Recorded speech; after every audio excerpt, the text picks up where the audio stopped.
university. I took a geography class to learn the datelines and maybe use a sextant. But now I just press facsimiles. And you're exactly who you wanted to be. Well, that's what you said.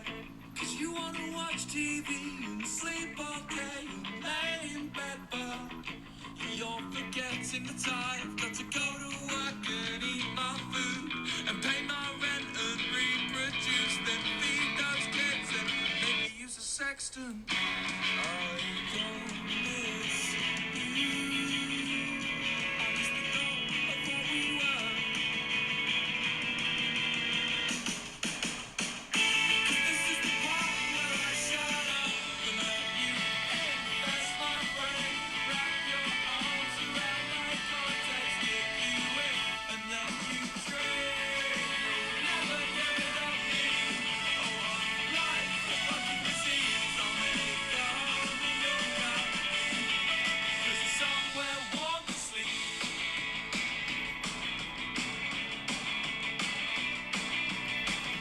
And what was your thought when you realized you never could love again? Was it pain or was it sickness? Were you proud of who you've been? Abby, Nicole, thank you so much for the raid. Hello, kid, it's me, Julie. Oh my God, Julie, hello. But hello, Abby, Nicole viewers. Hello. I hope you guys enjoyed Bed Wars, and I hope that you guys didn't hear me say all the stuff I said. That's insane. What? I didn't say any of that. What? That's insane. Ah!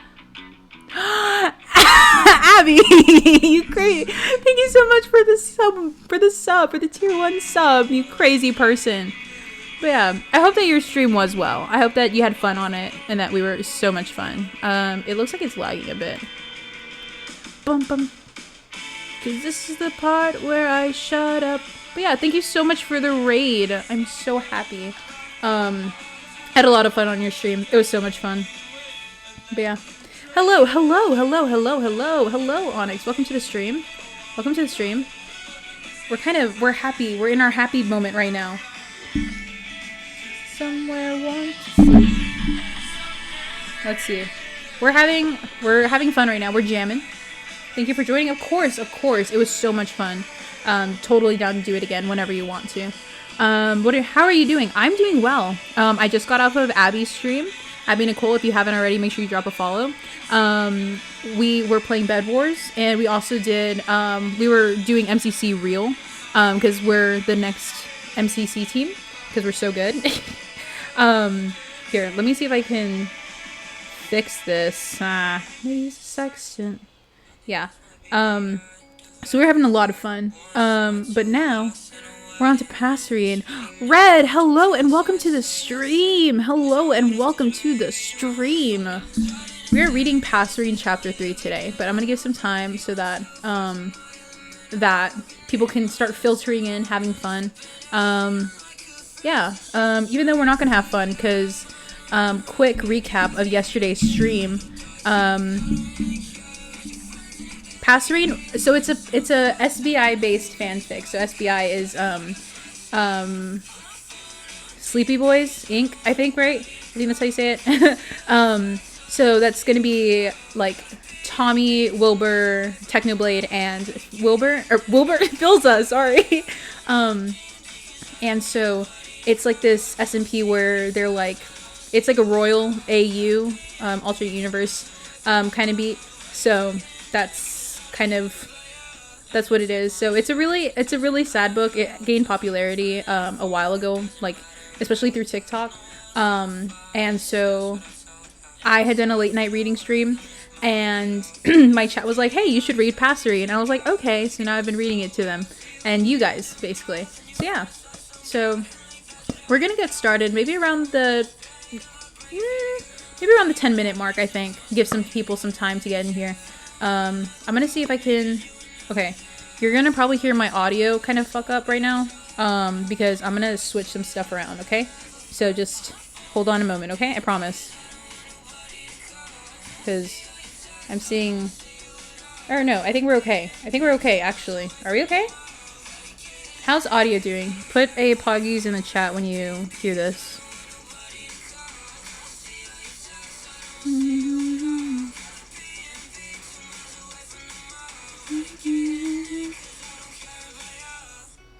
Poggies? Okay, cool. We're not that far behind. Awesome. Okay, cool.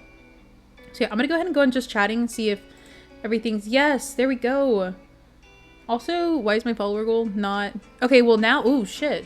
I just realized I have to update my follower goal because now we're at 200. Let's go. Let's see. What do I have for my 225? Because I have it written down. Also, I finished a centaur drawing. Let's go! Oh. Okay, we're not doing that, actually. Let's see. Okay, cool. Here, okay. I kind of want to make this, so this next follower goal. It's going to be to 250. I know that that's a big number. I know that that's going straight into 200, it's going up 50. Oh, also the centaur drawing. Make sure you send in art. I'd love to see it. I know that 250 is a big number. Or you know what, we'll do 225 and I'll figure out a goal. We'll do 225. Because I feel bad, like, going straight into 250. Like, that's a little big-headed of me, I believe. But yeah. But yeah, hello and welcome. Also, if you're new here, hi, hello, my name is Kit Sage. Or Kit Sage, however you want to pronounce that. And I am, but you can call me Kit. I am primarily a Bed Wars streamer and a Minecraft streamer, but I have been resorting to, please tell me I'm not late for PAsserine. You are not late for PAsserine. Do not worry. We haven't even started. We're going to start around the 10-minute mark to give some time for some people to get in here. Fuck, I need to switch earbuds. Streamlabs is already mad at you. I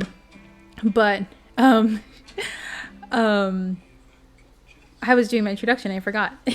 But I have currently become a story time reader because it's finals week. Everybody's stressed. So this is your break. This is your little bit of a break. You get to listen to a sad story. We're on chapter 3 today.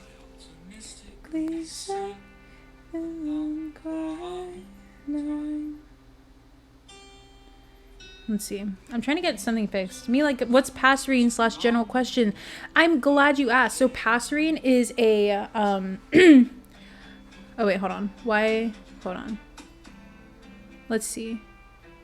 I'm new. Hi, Kitsage. How is your day going? My day is going amazing. Thank you so much for asking. I hope that your day is going well. PAsserine is a it's a SBI based fanfic, which includes Wilbur, Tommy, Technoblade, and Filza. And it's basically like a royalty alternate universe that a lot of sadness, a lot of stuff. It is heavy, so I do put disclaimers like before I read it, just because it is like heavy topic based. But yeah, it's a fanfic basically that I started reading for my chat because it's finals week and I wanted to give them something pretty chill. So that's what the reading stream is for. Yeah. Sounds very cool. It is very cool. And Onyx, thank you so much. Best reader I've ever heard. Stop it. Oh, yeah. Honestly, I kind of want to do chapter 3 and chapter 4, but we shall see. Okay? We shall see. But yeah. Let's see. We're at 9 minutes. I'd say we're about ready to go. Yeah, I'd say we're about ready to go. I'm gonna get my classical music set up already. Hold on. Let me get my classical music set up. So yeah, let me... Yeah. Oh gosh. I was thinking about what you said yesterday about chat and your internet things being the reason why you get up and do your homework every day. It reminded me of what we're saying that Tommy asking him to talk to him being the reason why he gets out of bed every day. Can you give me a quick recap of what happened in the other chapters? Of course I can. And Rosie, that's so that's so nice. Yeah, no, that's it really is truly kind of like it reminds me that I'm like, yeah, that's basically what it is. And even like the internet friends that I've made, like it's literally just knowing that that they're there on the other side of the screen. I can kind of like, I know that I have them there so that I can just like, they're going to be there. so I can get up and whenever I need to. But yeah, that's that. Yeah, I forgot about that. But yeah, I remember seeing that clip. I have a new drawing I can work on to PAsserine too. Nice, I'm so glad. But yeah, so quick recap. Technoblade and Filza are two gods that were really good friends, but then Filza left Technoblade, and he actually went off to establish this kingdom, and he has a wife, which is Kristen, or like Mumza or something like that, and then his two sons, which are Wilbur and Tommy. Now Wilbur, I think, is like 14, and Tommy is about 6. So we're like the Tommy to your Wilbur. Yes, you are. You are. I'm on my Wilbur arc. Sorry, no. But yeah, so Technoblade stumbles upon this kingdom, and it's actually Phil's, and Phil is like because it's lore that Technoblade hears voices like that they demand for blood, and so apparently Wilbur is going through the same thing. So Phil begs Techno to stay, to help his son, and so he does agree. But then, so they train for months, Wilbur and Technoblade, and their mother, the queen, right, can't get out of bed. And so, but she finally comes out to meet Technoblade, and I think it's that night that she actually passes away. And Phil left the kingdom saying he couldn't be king, that Wilbur will be a better king than he could ever be. And so at, I think, 14 years old, 15 years old, Wilbur is crowned king, and that's where we left off. So it's now just, and Technoblade promising Wilbur and Tommy that he wouldn't leave, like their father. So this is probably more set in the future, I think. Yeah. Ooh, this is a good chapter. So if you guys are ready, I'm gonna get the music going, and you guys already know what song we're gonna be listening to. So yeah, but let me see if I can just cue it up a couple times. Yeah, sobbing. Yeah, but I hope that was a good I thought that was a good like recap.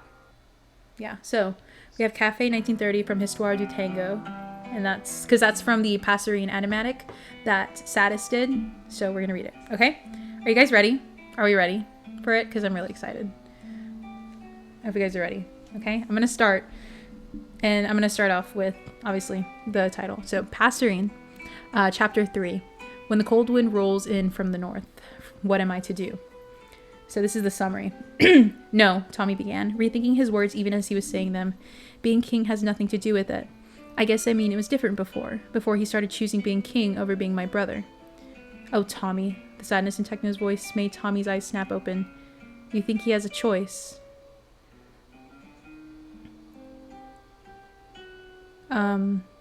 Or hypocrisy, happiness, and the heaviness of certain secrets.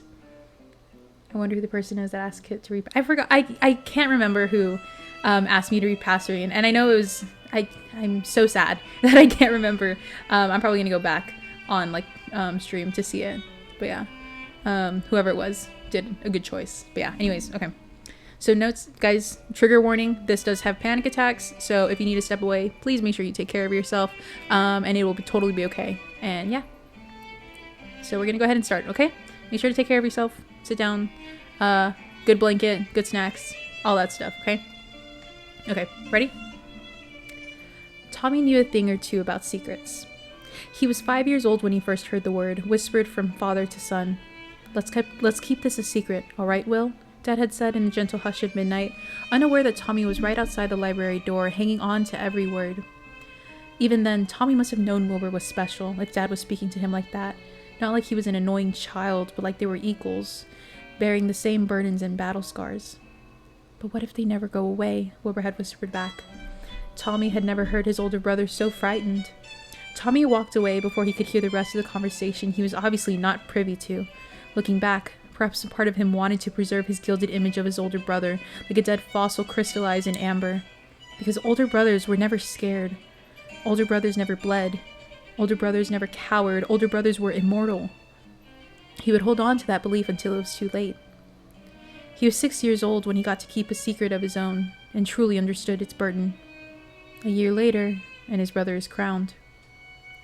Tommy stood proudly in the crowd as Wilbur kneeled before a man in white robes.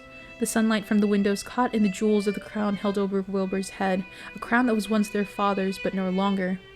Wilbur recited oaths of protection and generosity, goodness and fairness, righteous justice and unwavering fealty to the kingdom. And the robed man proclaimed him King Wilbur, protector of the realm, ruler of the kingdom. Long may he reign. Tommy had cheered the loudest, enough to shake the rafters above, and when Wilbur smiled, he knew it was just for him. 2 years later, on the cusp of his 10th birthday, Tommy asked Technoblade the same question he had been asking since they met. Will you train me? This time, Technoblade said yes. Time unfurled like unbound parchment, rolling off into the distance without Tommy's notice. They grew together, him and his king brother, taller and broader, stronger and smarter, more Wilbur for the latter, if Tommy were to be honest.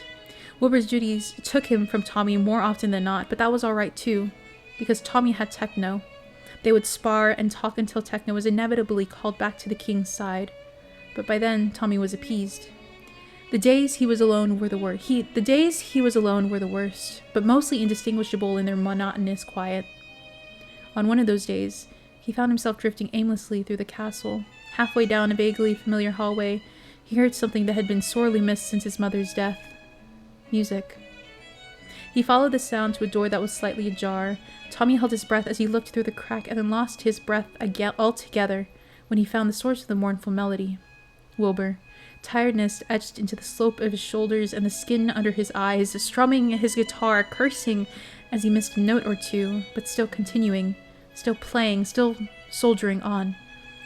And with him was Technoblade, on a sweetly keening violin, his scarred hands moving gently over the strings, his bow arm moving fluidly through the air. Both of them had their eyes closed, so completely lost to their own music, and Tommy knew deep in his gut that this was a world he could never breach. And so he closed the door and he retreated to his silence. At 15 years old, Tommy was the oldest he'd ever been, but he had never felt so young. Wilbur's official chambers were not meant for those outside of his council, but Tommy had never been one for rules. The guard outside the carved double doors, truly pretentious in Tommy's correct opinion, merely sighed at the sight of Tommy coming down the hallway and shuffled to the side to let him pass. His Majesty has a lot of paperwork to do, the guard said, trying and failing to be stern. If so, then His Majesty would certainly welcome my esteemed company, Tommy replied, giving the guard a grin and a salute as he pushed his way into the king's offices. Beyond the door was a large, sparsely decorated room. There used to be paintings on the walls of past kings, their forefathers with gold hair and brilliant blue eyes. But the first thing Wilbur had done as king was take them all down. Tommy remembered sitting on the floor of the offices, staring up at Wilbur as Wilbur climbed a ladder, rolled his sleeves up to his elbow, and began ripping the paintings from their hooks. There had been such violence in his movements, as if the task was the very bane of his existence. Once it was done, Wilbur stood in the center of his devastation, taking in the bare walls, and nodded once to himself, pleased. Tommy still didn't know if Wilbur even noticed he was there too. The only paintings on the walls now were the landscapes Mama used to make. Tommy's favorite was the one of a mountain range shrouded in blue mist, because he could see in the corner where Mama had given him the brush for a few seconds. 3 errant brushstrokes in an otherwise perfect painting that stood as a reminder that, once upon a time, Tommy had existed in the same universe as his mother. Bookshelves stood against one wall, with the other set with floor-to-ceiling windows, overlooking the gardens outside. At the center of all things was a desk and a king. Wilbur sat scribbling away at a roll of parchment. His crown lay discarded beside his ink pot and a cup of cold tea. "What are you doing?" Tommy asked, closing the door behind him. Wilbur didn't reply. He gave no indication of even hearing him. Tommy rolled his eyes and produced 2 apples from his pockets. He made his way over to the desk, moved over a stack of heavy, important-looking books, and hauled himself up to a sitting position, his legs dangling over the edge. "You've been here all day, you know," Tommy said idly, balancing one of the apples on the tip of his finger. "Missed breakfast and lunch." Wilbur only grunted in response. "Kingdom's on fire, rioting in the streets, the guards are staging a coup, Techno is leading them," Tommy continued. "Sure, Tommy," Wilbur said non-committally, reaching to dip his quill into the ink pot. Tommy casually moved the ink pot out of his reach. Wilbur glared up at him, finally acknowledging him, albeit with annoyance. "What do you want, Tommy?" Wilbur asked irritably. Tommy took one of those apples and planted it squarely in front of his brother. "Starvation's a pretty shit way to go," Tommy said. Find a less dumb way to die. Sorry. Wilbur stared down at the fruit as if he had never seen one before. "I'm not hungry," he said, at the exact moment his stomach started to growl. Tommy snorted. "How embarrassing for you." "Shut up." But Wilbur was putting down his quill and reaching for the apple. Tommy bit into his own to hide his self-satisfied smile. Tommy leaned over to catch a glimpse at what Wilbur was writing. His brother's familiar looping script had already covered most of the page with words like intentions and fortifications and conscription. "Conscription?" Tommy repeated around a mouthful of apple. "What does that mean?" "Swallow before speaking," Wilbur said mildly. "Swallow before speaking," Tommy mocked. "You sound like our old governess, so grouchy." Yak! He inhaled too quickly. Unchewed apples slid suddenly down his throat and lodged there. Tommy gasped for air, reaching blindly for something to drink. Wilbur hastily placed his teacup into Tommy's hand, and he drank it down with gusto until his airways were clear once more. When he looked at his brother through a blur of tears, Wilbur was desperately pursing his lips in a valiant fight to keep his laughter down. "You're an ass," Tommy wheezed, "and your tea is garbage." Wilbur swiped a thumb across his own mouth to wipe his smile away. "Techno made that tea." "Oh." Tommy looked down at the tiny teacup with curiosity. He could not imagine his hardened tutor patiently brewing tea for anyone, even Wilbur. "It's all right, then." "Gods, Tommy." Wilbur placed his elbow on the desk and rested his cheek against the heel of his hand.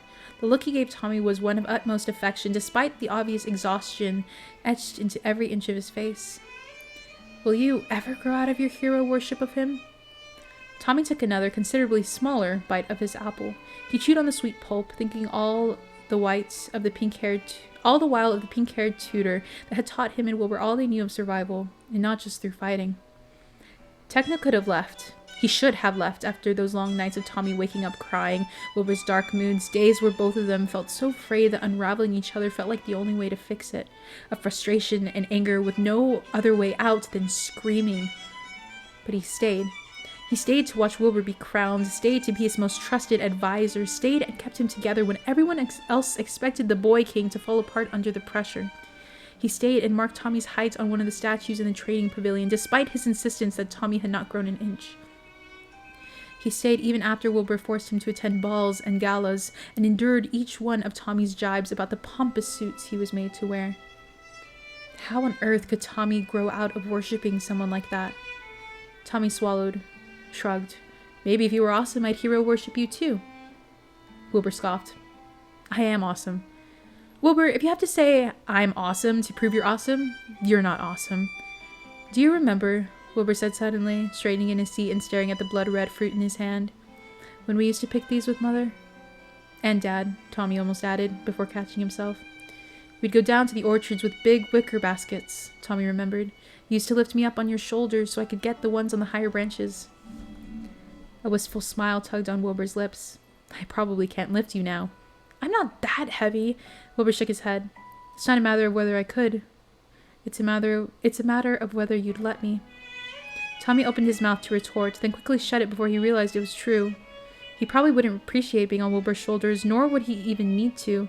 He'd hit his growth spurt sometime last year, incensing Techno greatly when it was clear Tommy would be taller than him if he kept up his pace.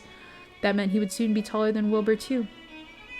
"We could just try shooting apples down with arrows," Tommy offered gently. "I'll try not to shoot out your eye this time," Wilbur replied with a laugh. "I don't remember much about her," Tommy admitted as he rolled his apple between his palms, as if that could somehow make her distant laughter clearer in his head. "But I remember how much she loved those apple-picking days. We would be there until midnight, if she got her way. She used to gather the apple blossoms and toss them at us just to make us laugh whenever we complained we were getting bored." "No," Wilbur said quietly. "That was Father." Tommy wanted to kick himself. "Oh, well, I'm sorry, I guess. I told you I don't really remember." "It's all right, Tommy. There's no need to apologize." Wilbur tossed his apple high into the air and caught it gracefully with one hand. "He abandoned you, too." They polished off the rest of their apples in silence, neither of them saying another word about the phantoms that had been hanging over them for nearly a decade. It seemed to Tommy that people were haunted by two types of ghosts. The ghosts of those who died and those who left. It was just his luck that he had both. When they were both done, Wilbur silently wrapped the cords in an extra sheet of parchment and placed it on the edge of his table for later disposal.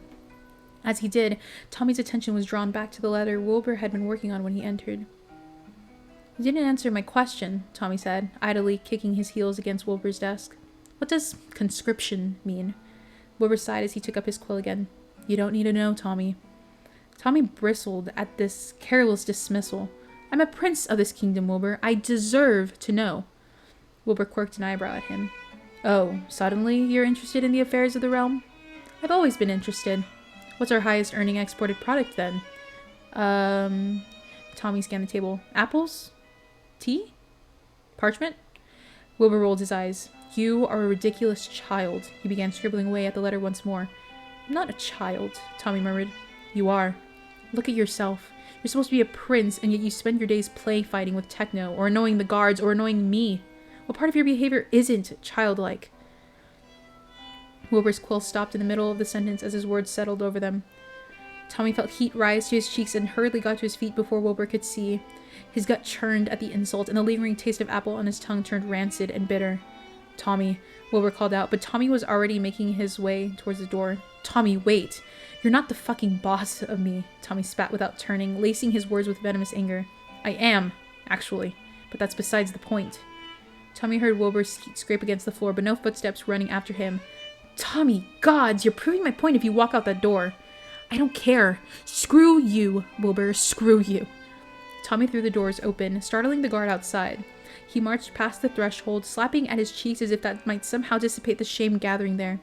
He shouldn't be this angry. All three of them, Techno, Wilbur, and Tommy himself, have said worse things in the past, to and about each other, but seldom did it ever sting like this. Perhaps because it became in the wake of their father's memory being conjured up between them. Perhaps because it had been their first proper conversation in a week. Perhaps because Wilbur was right. Wilbur was always right. The door slammed shut behind him, echoing through the empty hallway. Come on, Tommy prayed. Run after me. But the door stayed closed, and that was answer enough. Tommy found Techno in the training pavilion, practicing his lunges with the silver trident Wilbur had gifted him a few years back. Technoblade took one look at the expression on Tommy's face and tossed him a spear that had been leaning against one of the statues. Wordlessly, they took their positions in the middle of the pavilion, sizing each other up for a moment before jumping into action. After 6 years under Techno's tutelage, Tommy could hold his own against knights twice his age and size. He'd even beaten Wilbur once, though the older sibling profusely maintained that he went easy on Tommy. But he had never beaten Techno.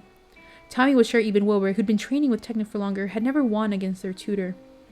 In a truly bleak moment when he was 13, Tommy eventually realized that the man they were fighting against might not even be using his full strength. But that didn't matter right now. It wasn't about winning this time. Tommy rushed Techno with a visceral scream, a sound that came from deep within his chest. Techno deflected him easily enough, but Tommy continued the onslaught. Dealing blow after teeth-shattering blow, he kept screaming through it all, screaming nonsensically, screaming at his brother, at his dad, at his kingdom, at the gods themselves. He felt as if his throat might tear itself apart. Tommy managed to push Techno back towards one of the statues, the one that bore marks of Tommy's height over the years. Techno grunted as Tommy shoved the butt of his spear against Techno's chest, and then retaliated by catching its shaft in the prongs of his trident. With a single jerk of his arm, Tommy ripped the spear out of Tommy's hands. It clattered to the floor somewhere behind Tommy, but that didn't stop him. He balled up his fist and hit indiscriminately at Techno, his knuckles finding an arm, a rib, a collarbone, and Techno merely stood there, taking all of it.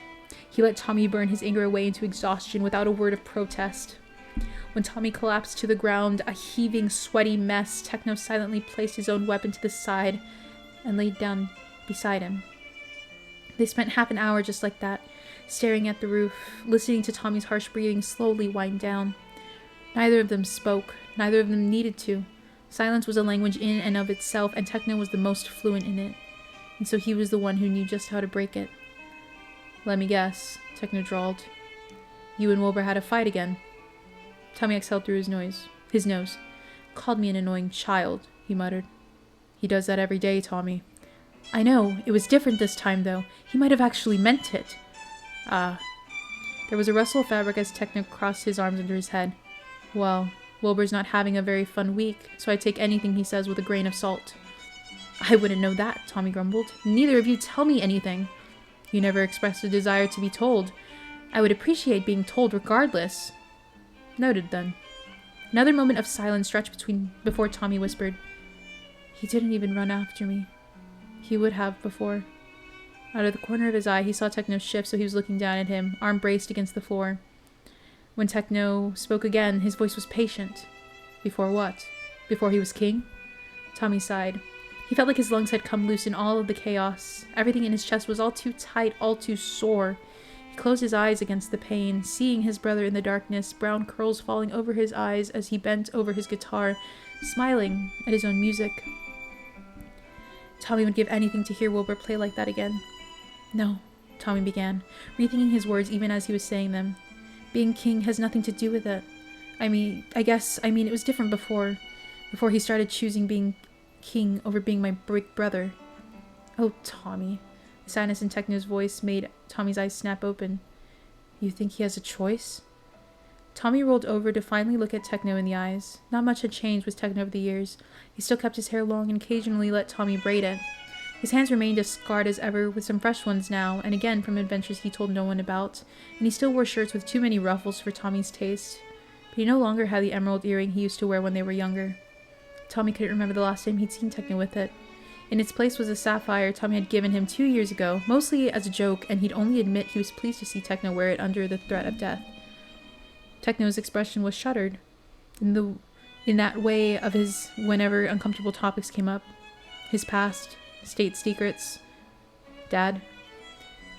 "Something's really happening," Tommy said, watching Techno's face carefully. "Something bad." Techno's face remained unchanged, save for the telltale quirk at the corner of his mouth that signaled his anger. Tommy had only seen Techno truly angry a handful of times, and was not eager to add to that list. "Things are a bit fragile right now," Techno said, "but I'm trying. I really am, and I need you to know that, Tommy." "I do," Tommy said resolutely. "I trust you." Because while Techno had stayed when Tommy and Wilbur were at their worst, they'd repaid him in kind. A few years into Wilbur's reign, Techno had taken to studying up on statesmanship and politics and etiquette as if his very life depended on it. It was the only aspect he was lacking in, he'd said, and he needed to cover for Wilbur when push came to shove on the debate floor. And while Tommy and Wilbur couldn't understand his sudden zeal, they still knew that their tutor needed rest as much as any other human being. So they developed their own systems of getting Techno to eat and drink, and oftentimes had to physically pry him away from the library. Techno eventually relented to calming down after he knocked Wilbur to the ground in one of their struggles to get him to bed. And when he sometimes disappeared in the middle of the night, or went off to God knows where for days on end, they'd simply welcome him back when he was ready, no questions asked. Partly because the look on Techno's face after his little escapades implied that whoever asked would be thrown over a balcony. "If things are so bad, why are you here then?" Tommy asked. "Shouldn't you be at the king's side, sir right-hand man?" Techno wrinkled his nose in response. "Oh." Laughter bubbled out of Tommy, unbidden but welcome. I see. He kicked you out too, didn't he?" "I suggested a solution that would end all of our problems very easily. Wilbur vetoed it. Adamantly." Tommy grinned. "So you're throwing a tantrum." Techno scoffed. "I am not you, Tommy." He paused. "But I suppose under the dictionary definition of a tantrum, I am currently in the middle of one." Tommy began to laugh, that sort of laugh that ended in wheezing and hiccups. Techno watched him with a faint smile, and the two of them basked in the simplicity of it. Just two boys on the floor on a hot summer day, laughter bouncing off their skin like sunlight. "We'll be okay, Techno," Tommy assured him once as he settled down. "I mean it. It's you and Wilbur. You'll figure it out like you always do."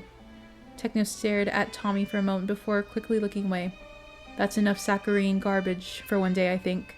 Get up so I can beat you to the ground again." "What does saccharine mean?" "It means you need to brush up on your vocabulary, Tommy." Techno got to his feet and offered Tommy a hand. Tommy grinned as Techno pulled him up, and though his palm was scarred, it was warm. Hello, Lonely. Welcome to the stream. We're reading PAsserine, so yeah. Okay. Tommy rolled his shoulders back until he heard the satisfying pop of his bones righting themselves. He and Techno had sparred until the sun went down, at which point a messenger had arrived to inform Techno that King Wilbur had said uncle and was crying for help. Not in those words, but close enough in interpretation. "Go," Tommy had encouraged when Techno had hesitated on the steps leading down from the trading pavilion. "At least one of us is welcome back in His Majesty's good graces." "He should be looking for a way back into yours," Techno had replied, and was gone. Tommy had spent the rest of the evening stabbing at a training dummy with a spear until another servant arrived to call him to dinner, which, unsurprisingly, he ate alone in an empty dining room. Afterwards, he'd made up his mind to swallow his pride and found his way back to Wilbur's offices. The guard standing post outside was gone, which meant that Techno was still inside. After all, who needed guards when Technoblade's there? As Tommy drew nearer, voices had begun to filter in through the door, muffled but getting clearer as he approached. Quiet today, someone was saying. That hardly means anything. I think they know something I don't, Techno. Tommy held his breath as he pressed his ear against the door. Did you do the breathing exercises I taught you? Techno's soft drawl. Did I? Of course I did. I did everything you said. I always do, Wilbur's murmur. Then why won't you let me do this for you? Do what? Tommy had leaned in as close as he dared. Because it won't help, Wilbur had said. It sounded as if this was an argument they'd had a million times. We don't know why they're gathering at the border yet. You've studied history. You know nothing good ever comes from that sort of maneuver, Wilbur. Meanwhile, the longer we wait, the less prepared we'll be when if they do, Wilbur interrupted. We're not entirely unprepared. I've sent the conscription notices. There was a loaded pause. You did? Tommy didn't know if Techno sounded more impressed or indignant. When? This afternoon, after my little brother looked me in the eyes and I realized just how much I have to lose. At that point, Tommy had backed hastily from the door as if it burned him. He turned on his heels and ran, his head spinning and his heart hammering, unsure whether to laugh or to cry. Something bad was really happening, something that made Wilbur think he was going to lose everything. Tommy didn't pay much attention to his history tutors. They were never as amazing as Technoblade was. But he did know that his family had maintained peace in his kingdom for decades, and that talks about borders were never joyful affairs. Now, in the silence of his bedroom, he paced, working out the kinks in his body and trying hard to ignore the gnawing feeling that he was on the brink of something too large to comprehend. But there was one thing he knew for certain. None of this would be happening if their father had stayed. Techno did, even when they'd only known him for a few months. What had stopped him from doing the same? And then there was the guilt of knowing exactly what could have made him stay. What could have been done. Secrets. What terrible, heavy things. Tommy was still wearing a pad through his rug when the knock came, startling him out of his thoughts. Yes? He called, suddenly getting the urge to reach for one of the decorative swords hanging from his wall. It's me. Wilbur.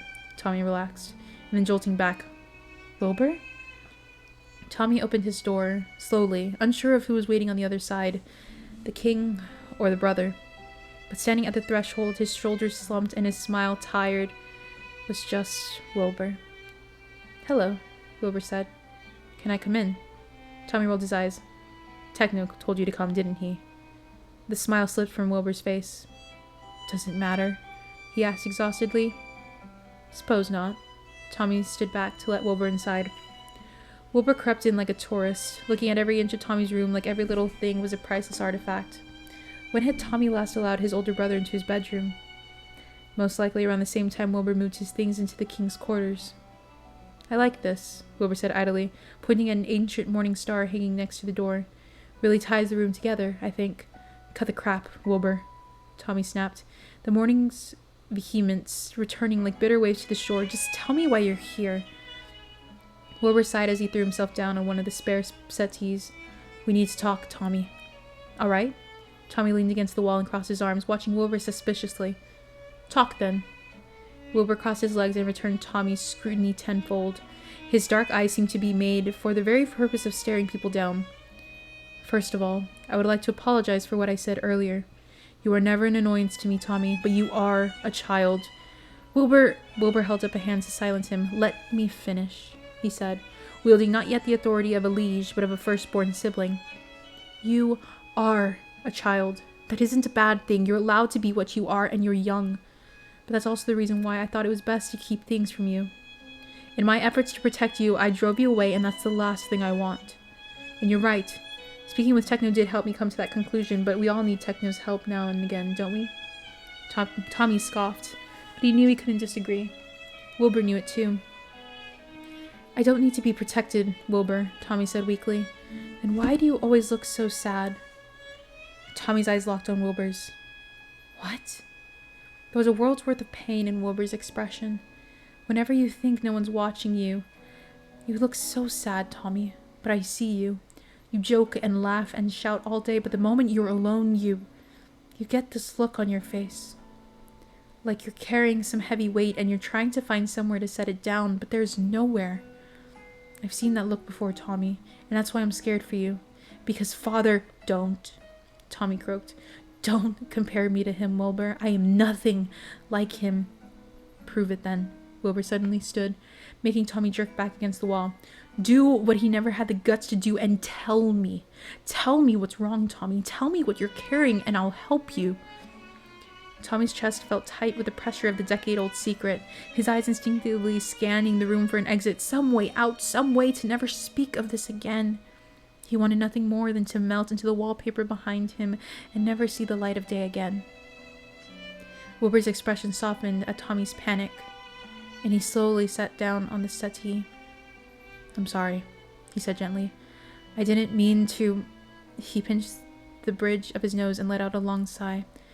I'm so shit at this. Okay, here. To prove to you that I can handle your secret, I'll tell you mine. Tommy's brows furrowed. You have a million secrets, Wilbur. Maybe even more than that. I know. But this is the secret, Tommy. There it was again, the feeling that he was standing on the precipice of a dark, unfathomable chasm. I, said Wilbur, hear voices. He tapped his temple, right here. Voices that aren't mine or anyone else's, as far as I know. We're still trying to figure it out. We? Tommy breathed.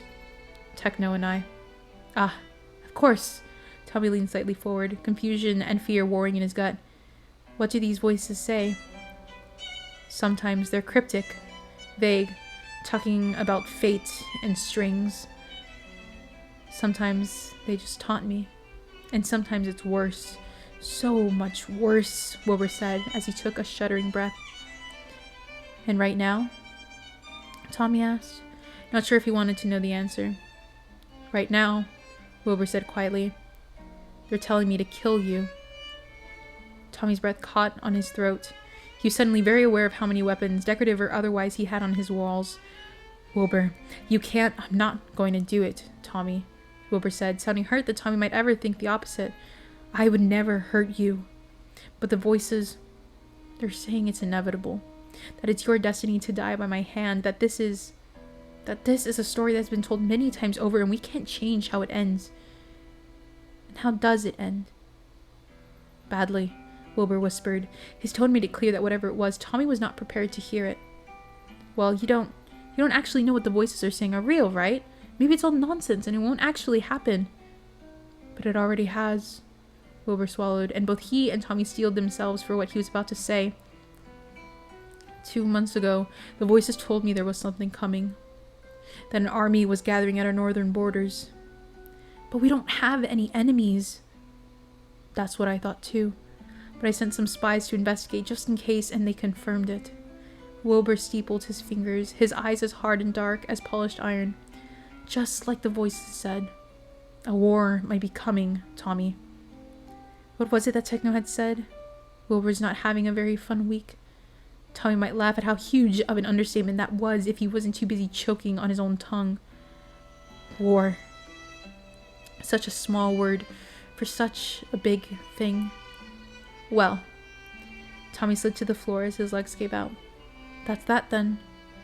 Techno and I are trying to make contact with the foreign army's generals, Wilbur said, and Tommy noticed for the first time how many silver hairs Wilbur had acquired, almost glowing in the moonlight streaming from the windows. We're doing everything we can to stop it from happening, Tommy, but yes, that's it. Those are my biggest secrets, the rest are inconsequential. He took a deep breath, as if to steady himself. I think it's your turn, Tommy. Tommy laughed bitterly. After that reveal, anything I say will just sound stupid. It won't, Wilbur said resolutely. He leaned back on the settee, giving Tommy a gentle look. Whenever you're ready, Tommy, I'm right here.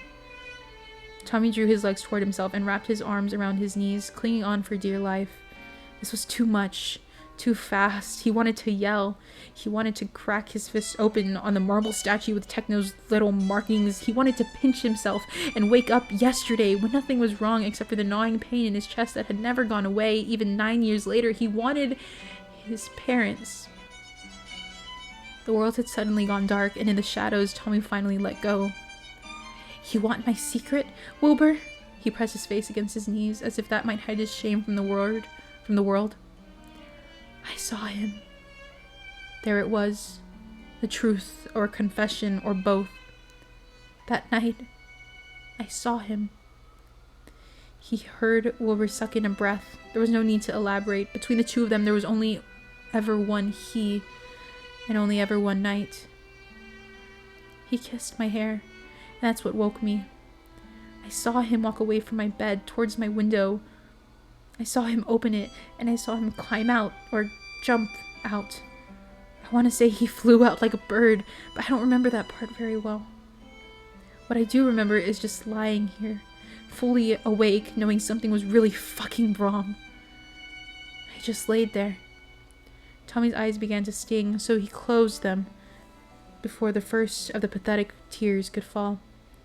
Eventually, I climbed out of bed and I went to their room, wanting to believe that I just dreamt it all. And that's when I found Mama. He could still see it in his mind's eye. He remembered so little of her, but he could never forget how he'd crawled up on the bed next to her, trying to wake her. He could never forget his confusion when she refused to, nor the blinding pain when he realized why. And most days, Wilbur, that's all I think about. How I was awake and could have stopped him, and how I could have made him stay, and you wouldn't have needed to be king so young. I could have spared you all of this, Wilbur, and now everything's gone to shit, and it's all my... A sob tore free from his lips, sudden and unrelenting. I want to help you, but I don't know how. Nobody ever taught me how. Tommy... Wilbur's voice sounded so far away. But the worst thing, Tommy continued, trying to ignore the ever-tightening noose around the neck, is that maybe I should have seen it coming. He used to come by your door in the middle of the night when you used to live across the hall. I kept my door open just a crack after the first time it happened, just to see if he would come again. And he did. So many times. I used to think he would knock eventually, but he never did. Tommy tightened his hold on himself, shaking with grief and maybe with relief too. I think he was saying goodbye long before he left, Wilbur. For a moment, the only response to his words was silence. Tommy was afraid to look up, to see if Wilbur had left, angry and betrayed. But instead, Tommy felt warm arms encircle him and pull him towards something safe and solid. Tommy, Wilbur whispered into Tommy's hair, you were 6. And that was it. That's what broke Tommy in the end. He crashed into his brother, wrapping his arms around Wilbur's torso and burying his face in his chest. The tears finally came, a culmination of 9 years of guilt and paranoia, of stumbling through life unsure of where he stood with his brother, of fearing that day Wilbur might find out what he failed to do and hate him forever. But this wasn't hate, this was the opposite. Shh, Wilbur ran a hand through Tommy's hair. It's all right, Tommy. Let it all out. There was just the two of them in that moment. There were no voices, no ghosts, no secret. Just Wilbur and Tommy. Tommy and Wilbur. Eventually, Tommy's sobbing ebbed. His cheeks were wet and cold from the tears, but he could breathe easier than he ever did. He drew back from the circle of Wilbur's arms and found his brother looking at him with a gentleness that he could never deserve in 1,000 years. See? Wilbur said, delicately brushing the stray tears from Tommy's cheeks. Isn't it lighter with someone else to carry it with? Tommy sniffled. You always have to be right, don't you? Well, of course. Otherwise I'd be stripped of my title as Grand Master of Pretentiousness. The council would have a field day. Tommy laughed wetly. What will your voice say after you suffer such a disgrace? Funnily enough, Wilbur said softly, they're very quiet right now. So what happens now? Tommy whispered into the dark. I don't know, Wilbur confessed, but what I do know is that there should be no more secrets between brothers. Agreed? Agreed, Tommy smiled. No more secrets. Wilbur looked as if he wanted to say something else, but Tommy could never have the chance to find out what, because at that same moment, Techno burst through the door, his expression like hellfire. Wilbur was on his feet in an instant, reaching for a crumpled note Techno was holding out to him. Tommy watched his brother's face drain of all color as his eyes scanned through the message. What? Tommy demanded, his heart being ringing in his ears. What does it say? When Wilbur looked back at him, his eyes were bleak and haunted. You wanted to know what conscriptions were for, Tommy? Well, you're about to find out. And that's the end of chapter 3. How did you guys like that? I can feel Tommy's pain and I'm blaming you, Kit. Go ahead and blame me. That's what I try to do as a reader. How do you guys feel? How does that feel? Honestly, I kind of want to do another chapter. Oh my god, I had to pull my back. I was bent over. I needed a posture check for a second. No, I know. I'm kind of sad. I feel like it didn't stop like at a good spot. I feel like we should do the second chapter. Should we do 5th chapter too?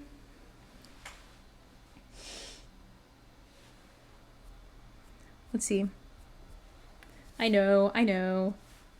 That was so cool. I'm glad you guys are liking this. This is so fun. This is really fun. Yeah. So this is chapter 3. Should we do chapter 4? Because I'm so down for chapter 4. I'm so down for another one. Okay. I think we can do another one. Let's see. Ooh, okay. Let's see. So this one's going to be a bit of a long one. But I'd say let's do it. This is pretty long. Oh.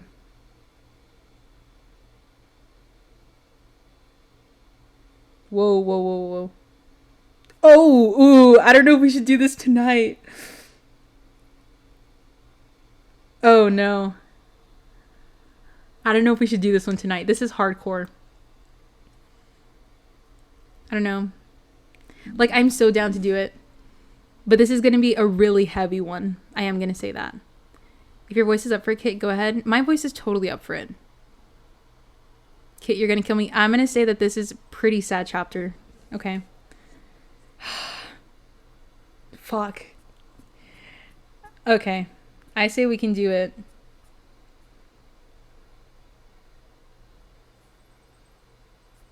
Okay.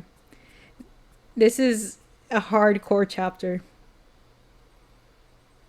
This is a hardcore chapter. Oh my gosh. I'm starting to put myself in Tommy's POV. Help. Ooh. See, okay. You know, let's talk about it for a bit. I put myself in Wilbur's shoes because I'm an older sibling. So am I a Wilbur Kinney? Uh-oh. I still want to do it? Okay. I think we should do it. I think it'd be fun. Okay. Let's do it. Let's see. I'm gonna tweet it out that we're doing chapter 4 now.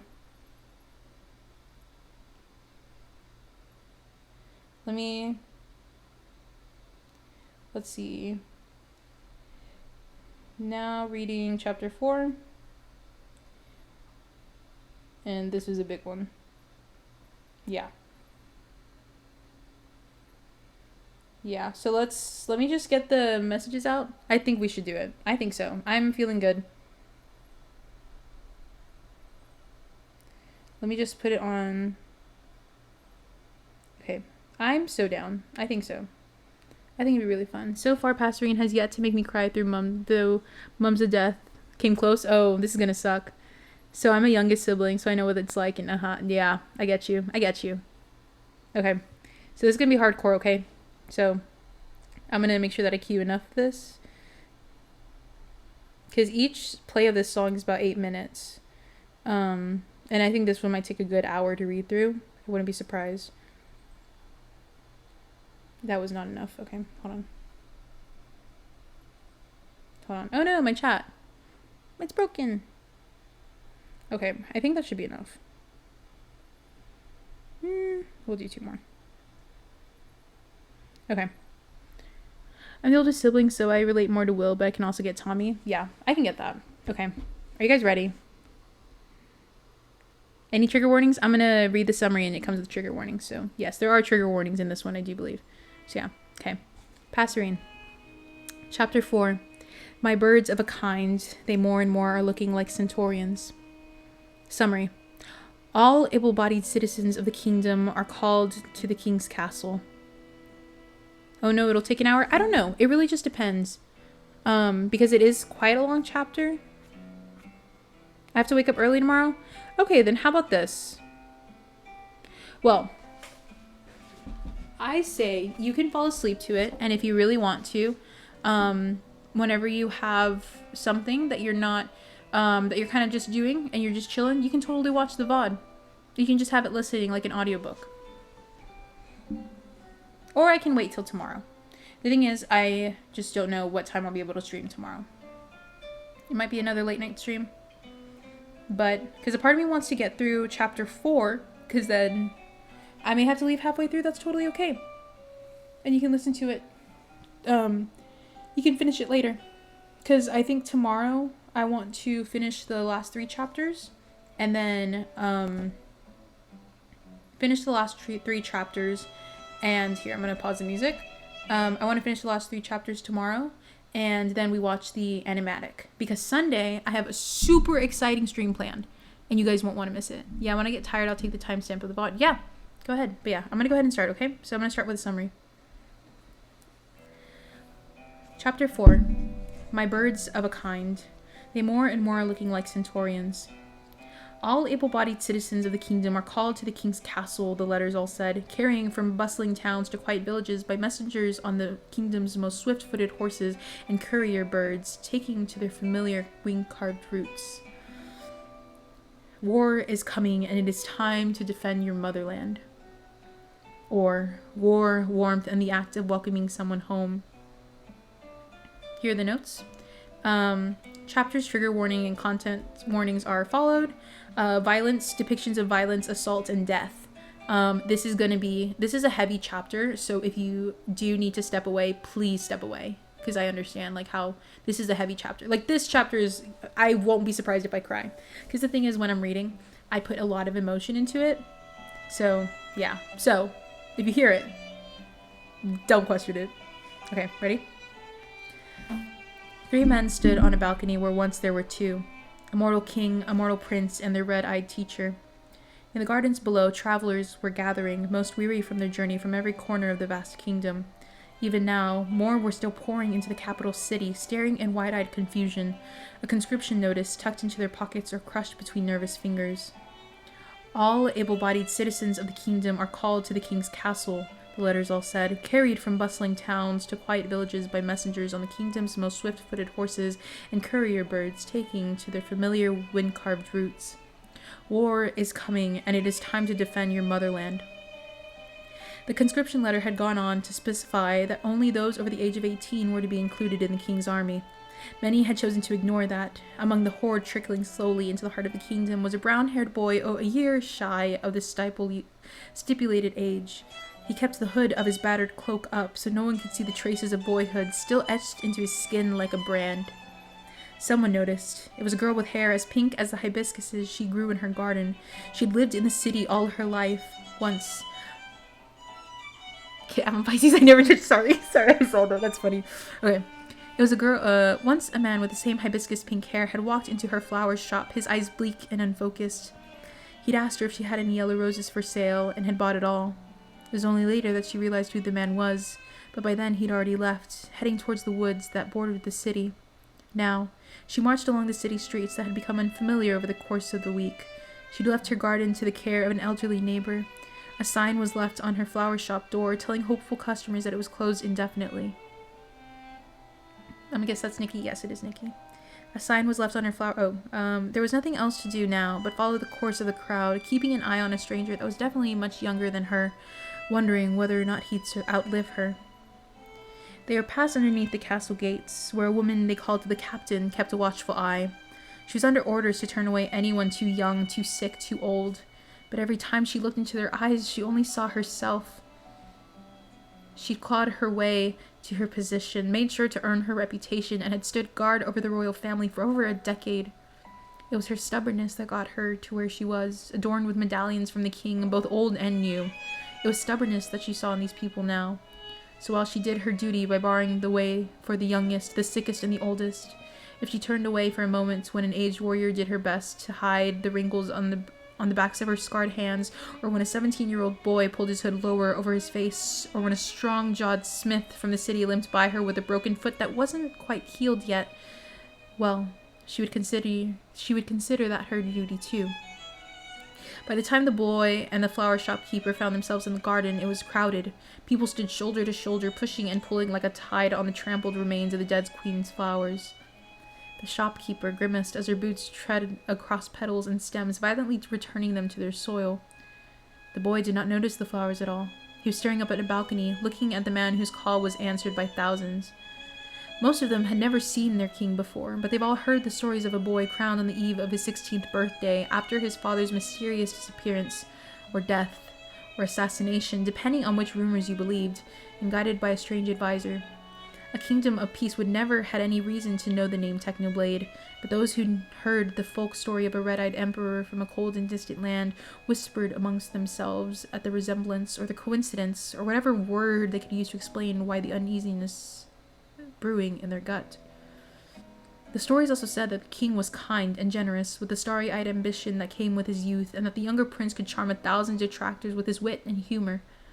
Standing together, they seemed to be as different as night and day, one dark, one light, but no one could deny the shared brotherhood etched into their regal bearing, both products of a boyhood almost drowned in etiquette and decorum. The prince shifted closer to his brother. "That's a lot of people, Will," he murmured. The king's eyes were unreadable in the hazy light of the clouded afternoon. "Not enough," he replied. The tutor crossed his arms as he surveyed the gathering crowd, already calculating battle positions and drafting strategies. This was, after all, not his first war, nor did he think it would be his last. "I'll oversee training as much as I can, for as long as we have time. I've identified some potential battalion leaders from the guards and the people who came earlier. I'll delegate the responsibility of training the newer recruits." "Which is most of them," Wilbur pointed out. "They never had a reason to learn how to fight before this." "You underestimate your people, Wilbur," Technoblade replied patiently. "There are other reasons besides war. Look there. See that person with the bow? They're a hunter, used to shooting down fast-moving targets, which makes them an asset for our archery line. Folks from the mountain regions are used to riding on horseback, so that's our cavalry already established. Miners and smiths are used to swinging sharp and heavy objects around. Give them broadswords instead of pickaxes and hammers, and we'll be ready to go." Wilbur cut him a bemused look. "You sound almost optimistic. Did you hit your head on a wall this morning?" "I've seen worse odds," Tommy scoffed. "This is different from all your war books, Techno. This is real life." He did not notice the knowing look shared between his brother and their tutor. "Anyway," Technoblade continued, "I reached out to mercenary guilds to supplement our offensive. Our coffers can handle the hit. After all, this kingdom has only been busy with trade for the decades." "And if it all goes to shit anyway?" Tommy asked quietly. Technoblade's expression hardened. "It won't." "How can you be so sure?" demanded the young prince. "From what I've been hearing, we're nothing more than a bunch of poor saps armed with twigs against this... what did they call themselves?" "The Green Army," Wilbur replied, not taking his eyes off the people below them. "Ridiculous name, if you ask me," Technoblade said. Tommy did not laugh, as he usually would. "That message you received said they massacred an entire town, Wilbur," he choked out. "An entire town wiped out overnight like ants." Hold on. Oh, there we go. I think that's... Chat disappeared for a second, got scared. Wilbur's hands tightened across the balcony railings, his knuckles turning white as he squeezed. "They were taken by surprise. We will not be so unfortunate." None of them had said the obvious, which was the fact that if Wilbur had not held his secret so close to his chest, the town that once sat on their northern border might have survived. They might have been warned. They would have been saved from their merciless doom. Hypotheticals, Technoblade had told them before, were worthless and only crippled their way forward, but it still sat in the uneasy silence between them, broken only by the tutor saying, "Other town along the Green Army's routes have been evacuated. We should be expecting refugees to arrive in the city in 3 days, but the temporary camps will be finished and ready by then." "And what's the status on the army itself?" "Based on the spies' reports, we have a month and a half at most before they arrive at the valley, which gives us another week to prepare the troops before we set out. The armory should be done tallying and divvying up weapons by tomorrow, and caravans have been loaded with other supplies." "And the other thing we planned?" "Gathering their materials as we speak. The alchemists are working as fast as they can, given that it's delicate work, but it should be done before we go." "Good." Wilbur raised his head toward the sun, breathing in the last sweet winds of spring. As he did, Tommy and Technoblade were the only ones to notice the fresh scratch marks running down the pale column of his throat. Tommy opened his mouth to speak, but was silenced by a quiet shake of Techno's head. I guess it's time. In one smooth motion, Technoblade jumped onto the balcony railings, balancing precariously like an acrobat on a tightrope, his beloved trident in his hand. He drove the butt of the trident against the railings, producing a sound like a bell tolling over and over until the crowd was almost silent. Their attention caught. "Your king," he shouted, "will now speak. I suggest you listen." He dropped back between Tommy and Wilbur, who gave him a grateful smile before turning back to their people, their army. "Friends," Wilbur began, his voice carrying out over the still crowd, now hanging on to his every word, "I see you all from where I stand. I understand you are afraid, you are confused. Years ago, I promised you peace on my father's crown, and now I call you to war. This is nothing less than treason. Rest assured, I will be facing consequences for it." The crowd stirred. Even Tommy looked over to his brother in surprise, a question swiftly dying on his lips as Wilbur spoke on. "But that will be later," the king continued. "For now, we face an enemy that has mercilessly slaughtered our brethren on the northern border. That is what we shall keep in mind as we ready to face them. More than a battle to defend ourselves, this is a war of revenge. We shall remember the innocents lost to the nonsensical greed of our invaders, and I vow to deliver your vengeance on a silver platter." Technoblade's eyes darkened, but he did not interrupt. His gaze drifted to the marble pavilion sitting in the distance right where the crowd stopped. Its chests had been pilfered, the blunted training weapons melted down to make sharper, deadlier blades. The ivy tumbling from its roof swayed slightly in the wind, offering him a brief glance at the empty, dust-covered floor beyond. He wondered if he'd ever set foot in it again. The shopkeeper was the only one not watching the king as he spoke of bravery and keeping the faith. Instead, she followed the tutor's far-off gaze, but all she could see was a small white building, overgrown with weeds. "This will not be the end of our nation," the king said with a note of finality, his dark eyes sweeping across the gathered crowd, but not seeing their faces at all. He spread his arms as if welcoming an embrace from someone no one else could see. "It has stood for centuries, and it will stand for centuries more. We will see our enemies burning, my friends, and I will scatter their ashes on the graves of the people they took from us. And anyone who survives the fire will wish they had perished in the flames and not by my hands. My only hope is that you might feel the same and trust that you are in the most capable hands I could find." He turned to the tutor. "You are in the safekeeping and guidance of General Technoblade. Together, we will defend this kingdom or die trying." The silence of the crowd gave way to thunderous applause, the exultant cries of hundreds of people who did not know truly what awaited them on the battlefield. The aged warrior with a scarred hand was intimately familiar with violence and turned bitterly away from the excitement. She had been like them once, but no longer. They would learn sooner or later, but it would not be a gentle lesson. However, they were united in some things. They trusted their young king and their prince, they trusted their general, and they wished to see their enemies burn. The boy in the crowd felt the unity down to his bones. This is it, he thought.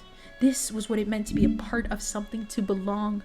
He felt a smile creep onto his face, and soon he was joining in the noise, hollering until his lungs began to ache, joining in the people's furious glee. He was going to hold the line. He was going to drive the enemy back and protect the land that raised him, and he was going to be a hero. At 17 years old, Tubbo was the oldest he'd ever been, but he had never felt so young. Only one person did not seem impressed by the king's words. The tutor-turned-general was staring at the king, his mouth a thin line of disapproval. "Since when did I get the promotion?" Technoblade asked slowly. Wilbur shrugged, dismissive. "You're already acting like a general anyways." "But Technoblade." The king's voice turned cold as he stared his tutor down. "You promised to help me. Was that a lie?" Technoblade's eyes flashed dangerously. "Careful, Wilbur," he said quietly. "You're forgetting who you're talking to." Wilbur blinked, his eyes suddenly clearing up. He opened his mouth for some sort of retort, perhaps an apology, but then there was Tommy. Brilliant, loud Tommy leaning so far over the railings, Technoblade had to pull him back by the back of his shirt.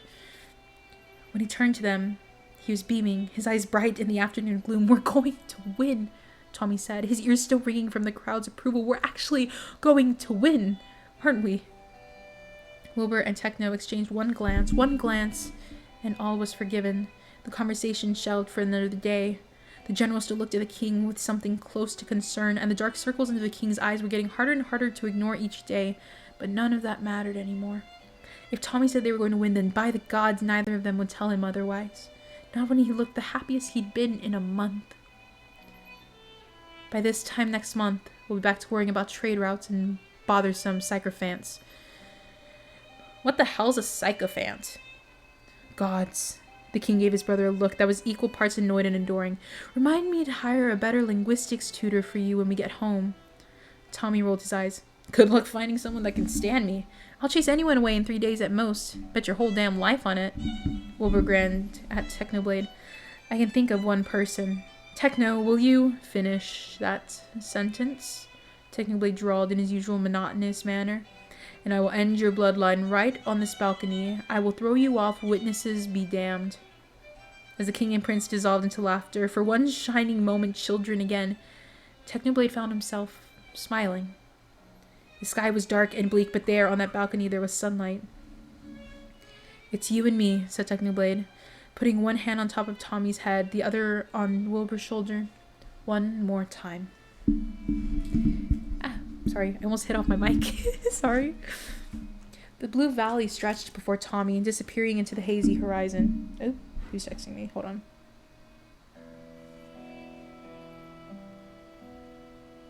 Hold on. Sorry, chat. My mom texted me. But it's okay. We're at a break. How do we feel, guys, so far? How are we feeling? We haven't even gotten through a quarter of it yet. Of this chapter. How long have we been going? 111? Oh, it's not that bad.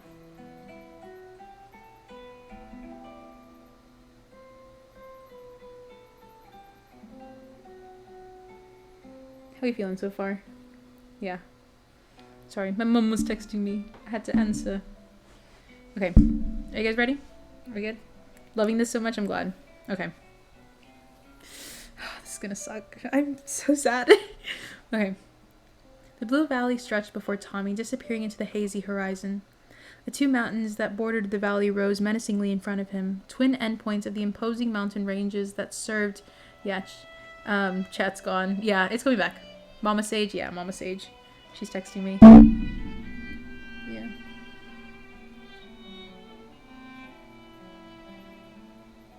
Yeah, she's texting me good night.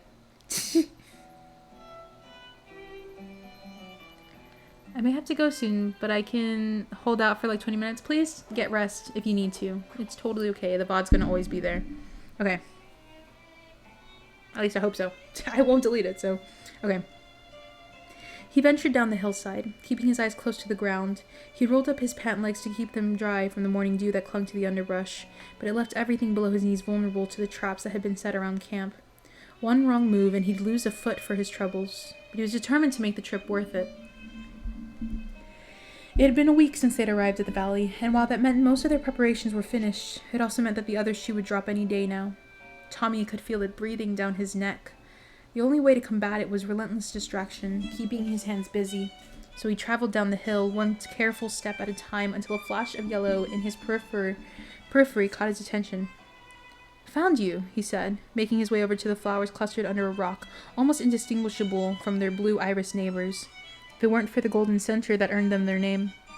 When Tommy strolled back into camp, he had a fistful of morning glories clutched in his hand and a grin on his face. Everybody was already awake, clustered around cook fires, going through their morning exercises, or just milling about. Someone had brought their guitar, and its soft music echoed above the sounds of conversation and laughter. People raised their heads when Tommy passed, calling his name or waving over for him to join them for breakfast. He cheerfully declined, but not before exchanging jokes and pleasantries with some of the more familiar folk. It was easy to miss the shadows this way. In the right light, he might miss the tousled hair of those that had not slept in days, or the bleak look on the captain's face, quickly hidden by a strange smile, or the smell of sulfur that clung to their clothes like a nasty, unrelenting parasite. It's pretty tragic, isn't it? The question stopped Tommy dead in his tracks. He turned towards the person who'd asked and found himself in front of a girl seated by a grindstone, slowly sharpening a small blade. "Pardon?" The girl smiled as she nodded towards the flowers in his hands. "Morning glories. They wilt the same day that they bloom, lasting only until the sun sets." She paused. "Maybe less, now that you've picked them." Tommy flushed with embarrassment, suddenly getting the urge to hide the bouquet behind his back, as if that somehow might erase what he did. I'm sorry. I didn't think about... The girl simply laughed. Don't be. I would be the world's biggest hypocrite if I told you off for picking flowers. At Tommy's confused look, she explained, I own a flower shop, back in the city. Oh. Tommy looked down at his flowers, clutched in his hands, his brows furrowing as he thought, it is sad, I suppose, that they die so quickly, but aren't they beautiful while they last? The grindstone slowly ground to a halt as the girl merely sat there, staring at Tommy with an inexplicable expression on her face. Well, thought Tommy, this is awkward. You know, Your Highness, the girl said at length, you remind me of someone. He's a soldier in this camp, and about your age as well. He's off somewhere training right now, but I have this feeling that if you'd only meet, you'd make good friends. Tommy opened his mouth to reply, but found he could only nod in agreement. The girl gave him a small, sad smile, as if she could understand his silence even more than if he had spoken, and went back to her work. Tommy pried his feet from the ground and began walking to the heart of the camp, but the girl's words followed close on his heels. That was the true tragedy, wasn't it? More than the flowers that only bloomed for a day, the bitterest devastation was in the what-ifs.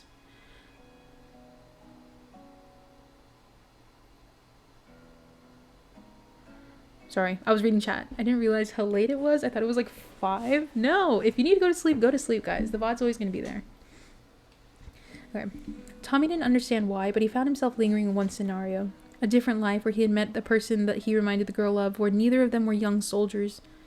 You'd make good friends, she'd said, but that wasn't right. Tommy felt, inexplicably, down to his bones, that if he'd met the boy, they would be brothers. It was only until the royal tent was in view that Tommy realized he didn't even ask that girl for the boy's name. If we move this battalion over here, they could provide cover, but we would also run the risk of... Tommy? Tommy looked up. He hadn't even realized he'd entered the tent. He found Wilbur standing at the large desk that took up most of the room, leaning over a map littered, with small carved pieces that represented various troop positions. Beside him, his hair unbound, was Technoblade. Both were staring at Tommy with concern. What? He demanded. You're crying, Tommy, Wilbur said softly. Tommy touched his free hand to his cheek and was surprised to find it come away wet. He rubbed furiously at his eyes until they were clear of tears. This was not the time. This was not the fucking time. He strode deeper into the tent, ignoring the worried look Wilbur threw Techno and Techno's answering shrug. Tommy stopped at one corner of the map and pointed to a cluster of carved archers clustered on what would be the hill they were currently on. We don't need that many, he said determinedly. Just one. Just you, Wilbur. Wilbur seemed frustrated by the change of topic, but had no choice other than to follow his little brother's lead. You're overestimating my aim, Tommy. Tommy drifted away from the map, throwing himself on a spare chair in the corner. He gestured Techno over, and the general silently complied. You always pull through when it matters, Tommy said, as Techno took a seat on the ground in front of him, his back to Tommy. As Tommy gathered Technoblade's hair into his lap, he added, except the many, many times you lost a duel with Techno. Normally this would warrant a chuckle, or at the very least an indignant eye roll, but Wilbur simply leaned over the map again. His expression shuddered once more. Techno turned to Tommy and whispered, we must not break his intense, beast-like focus. Hold on.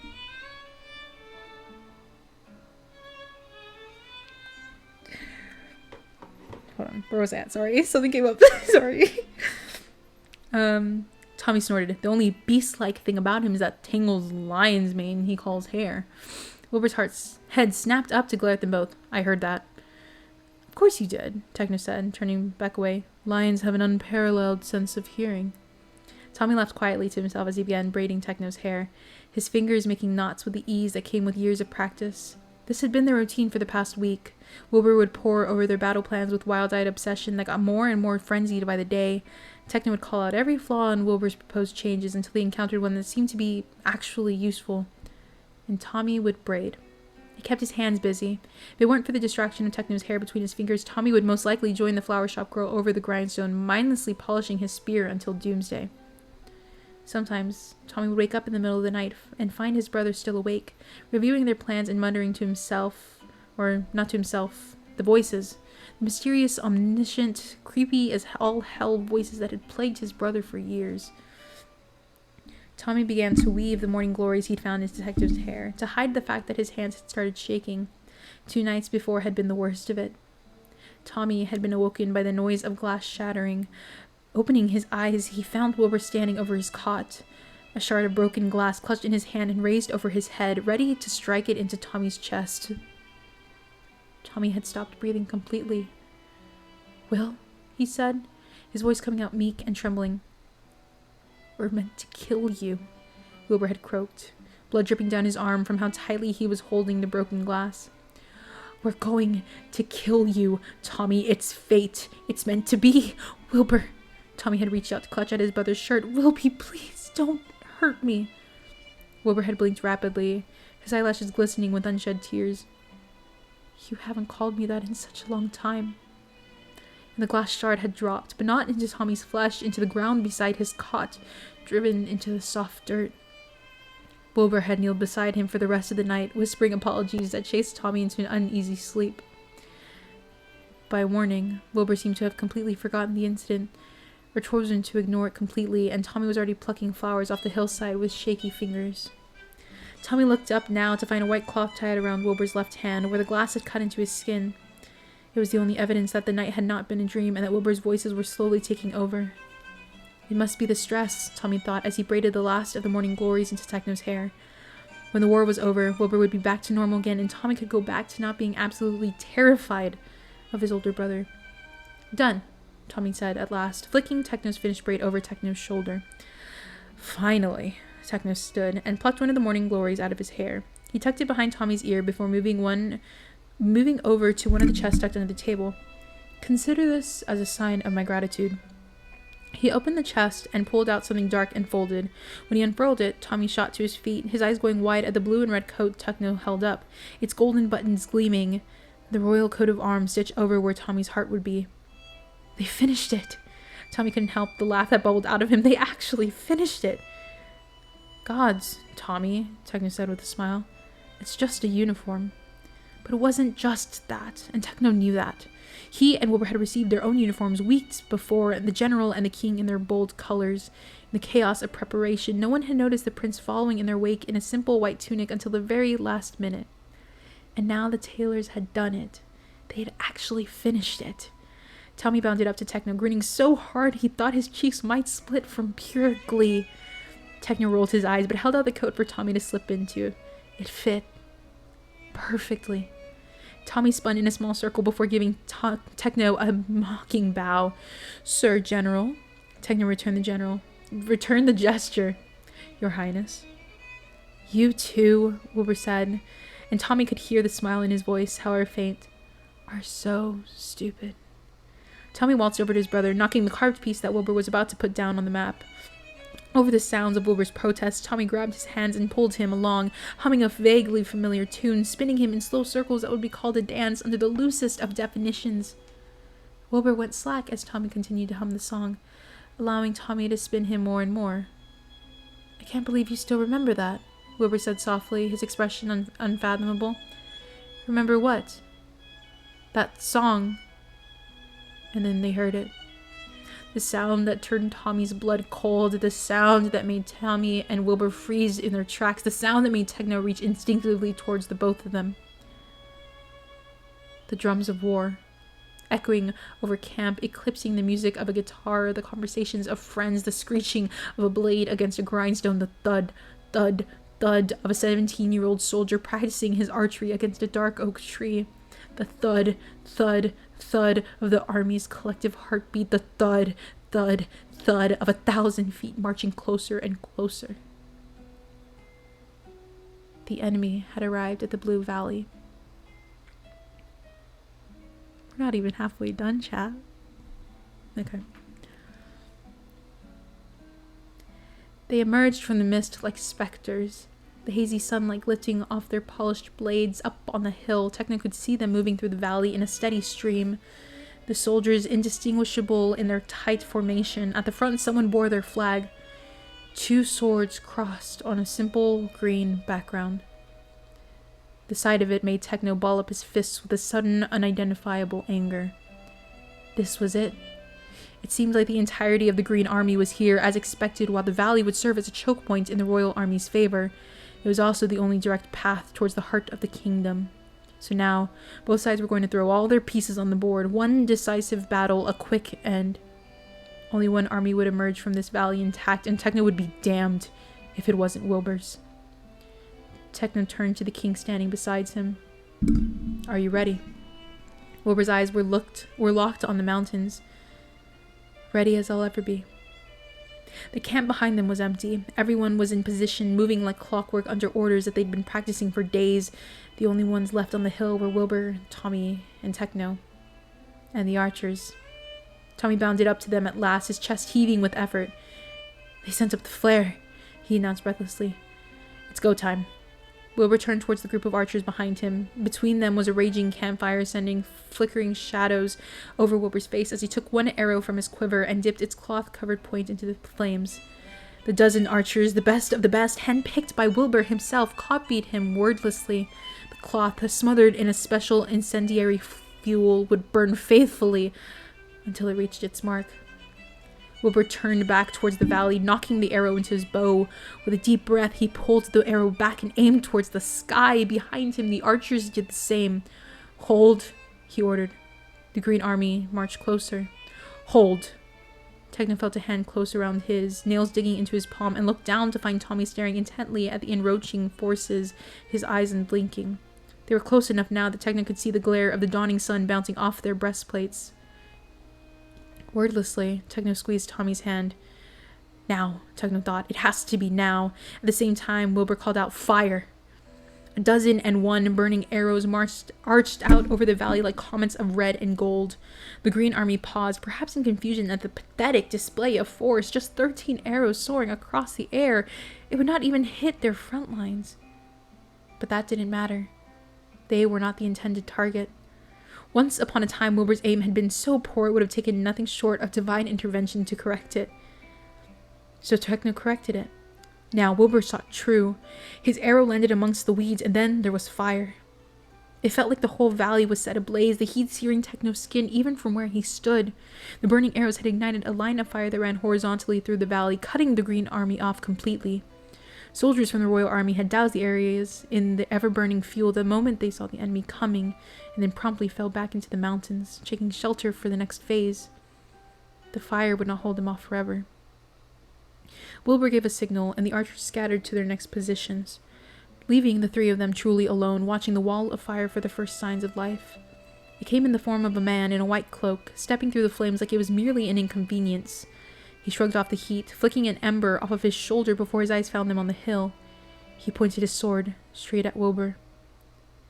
That isn't a white flag of surrender, Techno, Wilbur said quietly. No, it is not, Techno replied, finally letting go of Tommy's hand and reaching for his trident. It was a long shot anyway. A little heat is nothing to mass murderers. You should know, his voice purred. This is not the time for your sass, Techno thought back, as if that might stop the age-old melody that was starting to play in his head. The rest of the enemy army followed after the man in white, less gracefully but stubbornly, like goddamned cockroaches crawling over the valley. And then there was a battle cry, ringing from all directions as the Royal Army appeared from their hiding spots in trees or in the weeds, from the river and from the mountains, and catching their enemy by surprise. But the Green Army was well trained. They recovered swiftly, and though most of their army was stuck behind the fire, they were biting back. It wasn't long until bodies were dropping, and not just the enemies. Techno's hand tightened around his trident as the valley filled with sounds of war, but it was not out of fear. Techno would never admit it out loud, but he could feel something almost like excitement pounding through his veins. This was familiar. This was something he knew deep in his bones he could do without failure. Being Wilbur's teacher and then Tommy's, that had been terrifying, but this was nothing. This was just another battle to fight, just another war to win. We need to help, Tommy said, his feet already moving down the hill. Wilbur's hand shot out, dragging Tommy backwards. Both Techno and Tommy looked at him in surprise, but Wilbur was looking past them, at the carnage happening right below their feet, his eyes dark as the earth of a freshly dug grave. Wilbur? Tommy asked in astonishment. Wilbur blinked rapidly, like he was coming out of a dream. Not yet, he said quietly. What do you mean, not yet? Tommy demanded, pulling himself out of Wilbur's grip. Our people are dying down there. Wilbur. Techno spun Wilbur by the shoulders towards him. We have to go. Now. Wilbur took a rattling breath. I know. God damn it, I know. He glanced at Tommy, standing beside them with his face drawn in confusion. But I can't let Tommy... Don't talk Don't talk about me like I'm not fucking here. Tommy spat angrily. Wilbur, this is neither the time nor the place to underestimate me. We need to fucking go. Tommy, Wilbur said, staring at Tommy in shock. I never underestimate you. Then prove it. Let's go. You're right. Tired resignation colored Wilbur's words.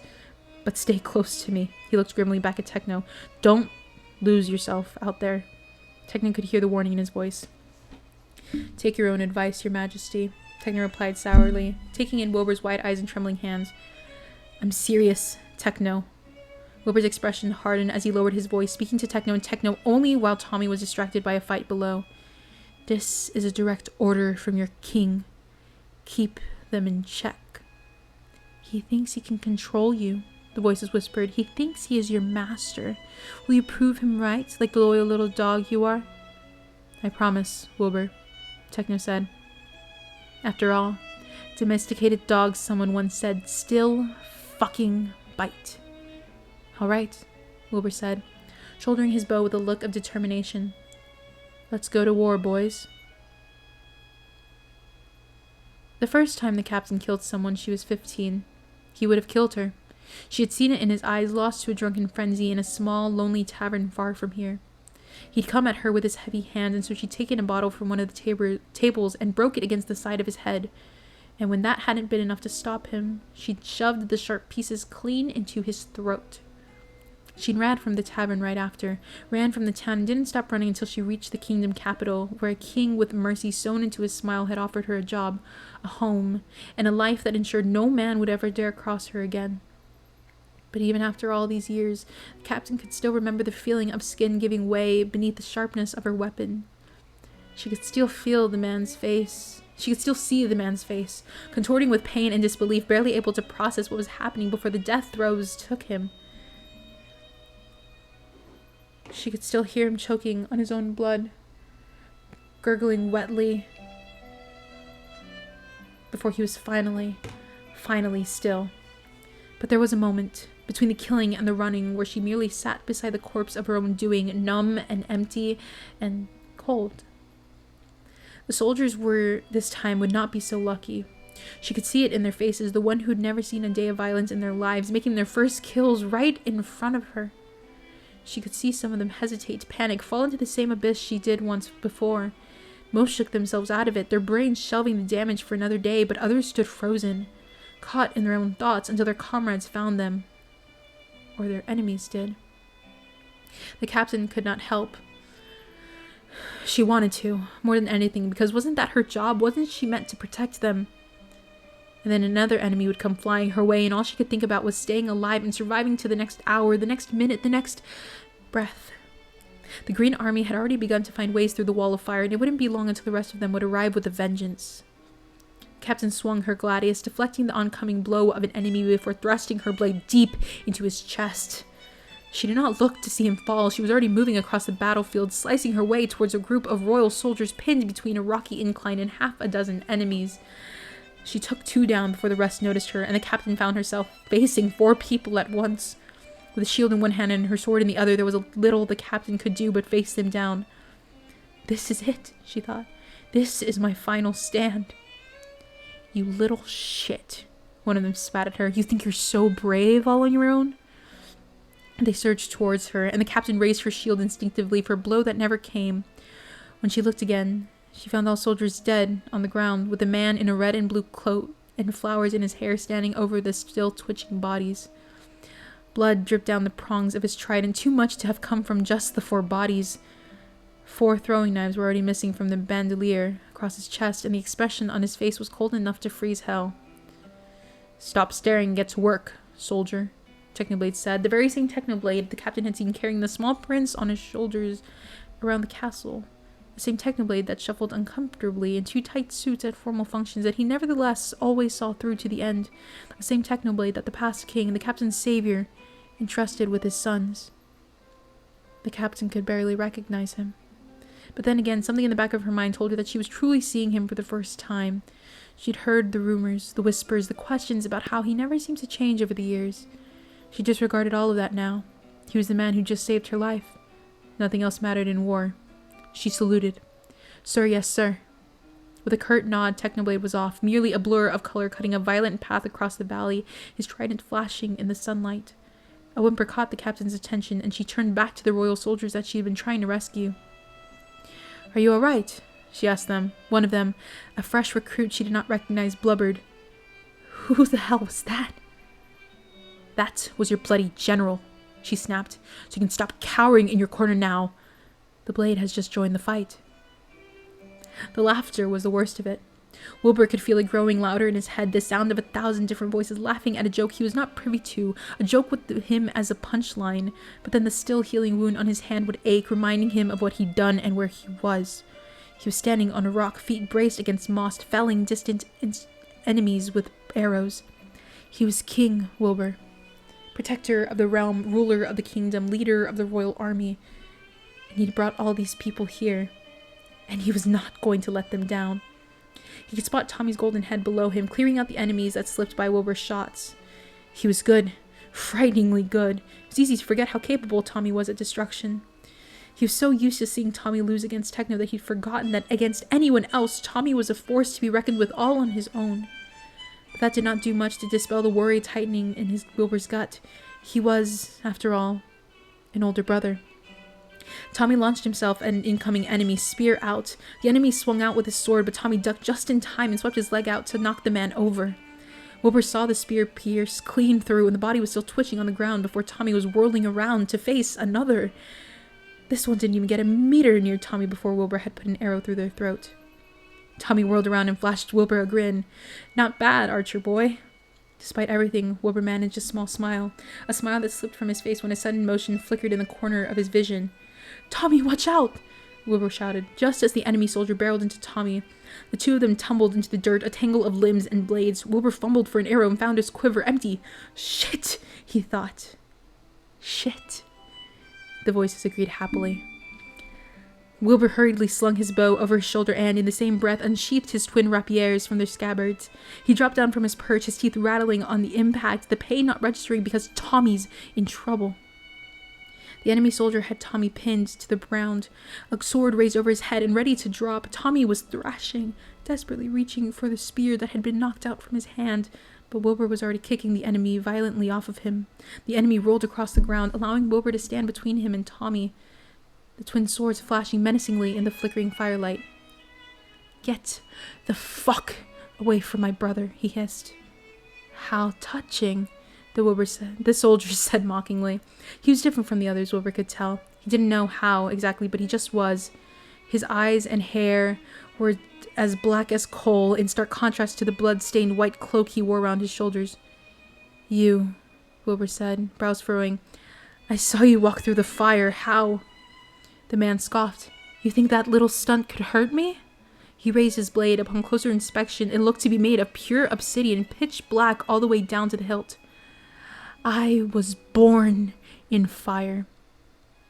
Are you the leader of this army? Wilbur demanded. He gave a short bark of laughter. Me? No. I'm merely a pawn in this game. A pawn with a grudge to settle, but still a pawn nonetheless. He grinned. Now, show me what he taught you, King. Wilbur didn't need to be told twice. He launched himself at the man, blue irises crunching beneath his feet. Their swords met, and from there it was a dance. Blades flashed as Wilbur began pushing the man backwards, but he was matching Wilbur hit for hit. Wilbur thrusted forward with his left sword, but the man dodged fluidly before swinging his sword in a mean arc that would have taken Wilbur's head clean off if he had not stepped backwards. From there, the man launched his offensive, striking from above, but Wilbur managed to cross his rapiers together and blocked the hit just in time. The blow reverberated down to Wilbur's bones, but the man gave him no time to recover, pushing his blade harder against Wilbur's. Wilbur dug his heels into the ground and parried, using the man's weight against him. He'd hoped it would cause the man to stumble and end this matter once and for all, but instead the man swung again, feigning another overhead strike before changing to a side hit at the last moment. Wilbur blocked the blow, but the force of it sent him crashing to the ground. The white-cloaked soldier stood over him, a small smile playing on his lips. That was disappointing, he said, spinning his sword lazily between his fingers as if he had all the time in the world. At the very least, I expected a man trained under a god of blood to, well, Actually draw some. Wilbur froze. He glared up at the man standing before him, suddenly understanding. You're here for Techno. The man stopped spinning his sword. I'm surprised he told you who he was, what he was. He must mean a lot to him. His smile was slow and cold. That makes this all the more fun. He raised his sword and brought it crashing down. It might have been hours, it might have been days, it might even have been between the space of one breath and another. Techno could no longer tell. More and more of the enemy were finding ways to breach the wall of fire. The Royals' armies, archers, were doing their best to snipe them down before they could join the fray, but their dreadful lack of experience was beginning to show. Cracks were forming. They were nearing a breaking point. No, Techno thought, trident in one hand, a bone-handled chain whip in the other. Not if I can help it. He found himself in the thick of it, drawn not to the violence but to the sounds of Wilbur's people, his people, calling for help. A god's help. Blood, the voices demanded. Blood for the blood god. But Techno didn't want blood. Not today. He wanted justice. Get down, he told the royal army soldiers that had gathered around him. Techno realized with a jolt that they had not come to ask him for his protection, but to give him theirs. As if their fragile mortal bodies might make a difference when it came to him. Fools, he wanted to say. But all that came out was, on the ground, all of you, now. They were quick to comply. They dove into the weeds just as Techno lashed out with his whip. The heavy chain carved an arc through the air before finding its mark, wrapping around the neck of an enemy soldier. Techno pulled sharply, knocking the soldier down. He shook the whip free and spun it around to hit an incoming enemy straight in the head. There was a sickening crunch as the force of the whip crushed bone. Before the body hit the ground, Techno spun the whip towards other targets, aiming for throats, temples, ankles, anything to pull or crush. He was standing in the eye of the storm, his whip cracking through the air like lightning. When the chain whip rattled back into his hands again, it was wet with blood. You can get up now, he told the soldiers that were staring dazedly up at him from the ground. Take care of the stragglers. What stragglers? One of them called out incredulously. But Techno was already moving again. He launched himself into the air for a brief moment, flying weightlessly over the carnage, and then he crashed down with his trident, impaling a man to the earth. He pulled the trident out with a sickening squelch, and then threw a throwing knife right into the eye of an approaching soldier. Another came running towards him, but he made quick work of them too. This was his element. This was where he belonged. More, the voices demanded. More, more, more. This was not his element. This was not where he belonged. He was under strict orders from the king to keep himself in check, and he would not falter now. And then he heard it. Techno could not explain how he heard it over the sounds of swords clashing and people dying and fires burning. It was as if his very soul had only been listening for that sound and nothing else. In the far distance, a scream. When he was a child, Tommy had tried to scale the sides of the castle. He did not remember the fall, but he remembered the crash. He remembered the feeling of his bones splintering underneath him, the pain so blinding that he almost passed out. He didn't know who eventually found him, but he eventually woke up in his bedroom, his left arm in a sling, and Wilbur asleep by his bedside. Techno had been leaning against the far wall, glaring at him. He's been here for days, Techno said. You really scared the shit out of him, Tommy. It was the angriest Techno had ever been at him, and that was the moment Tommy understood that what he really meant was that Tommy scared the shit out of both of them.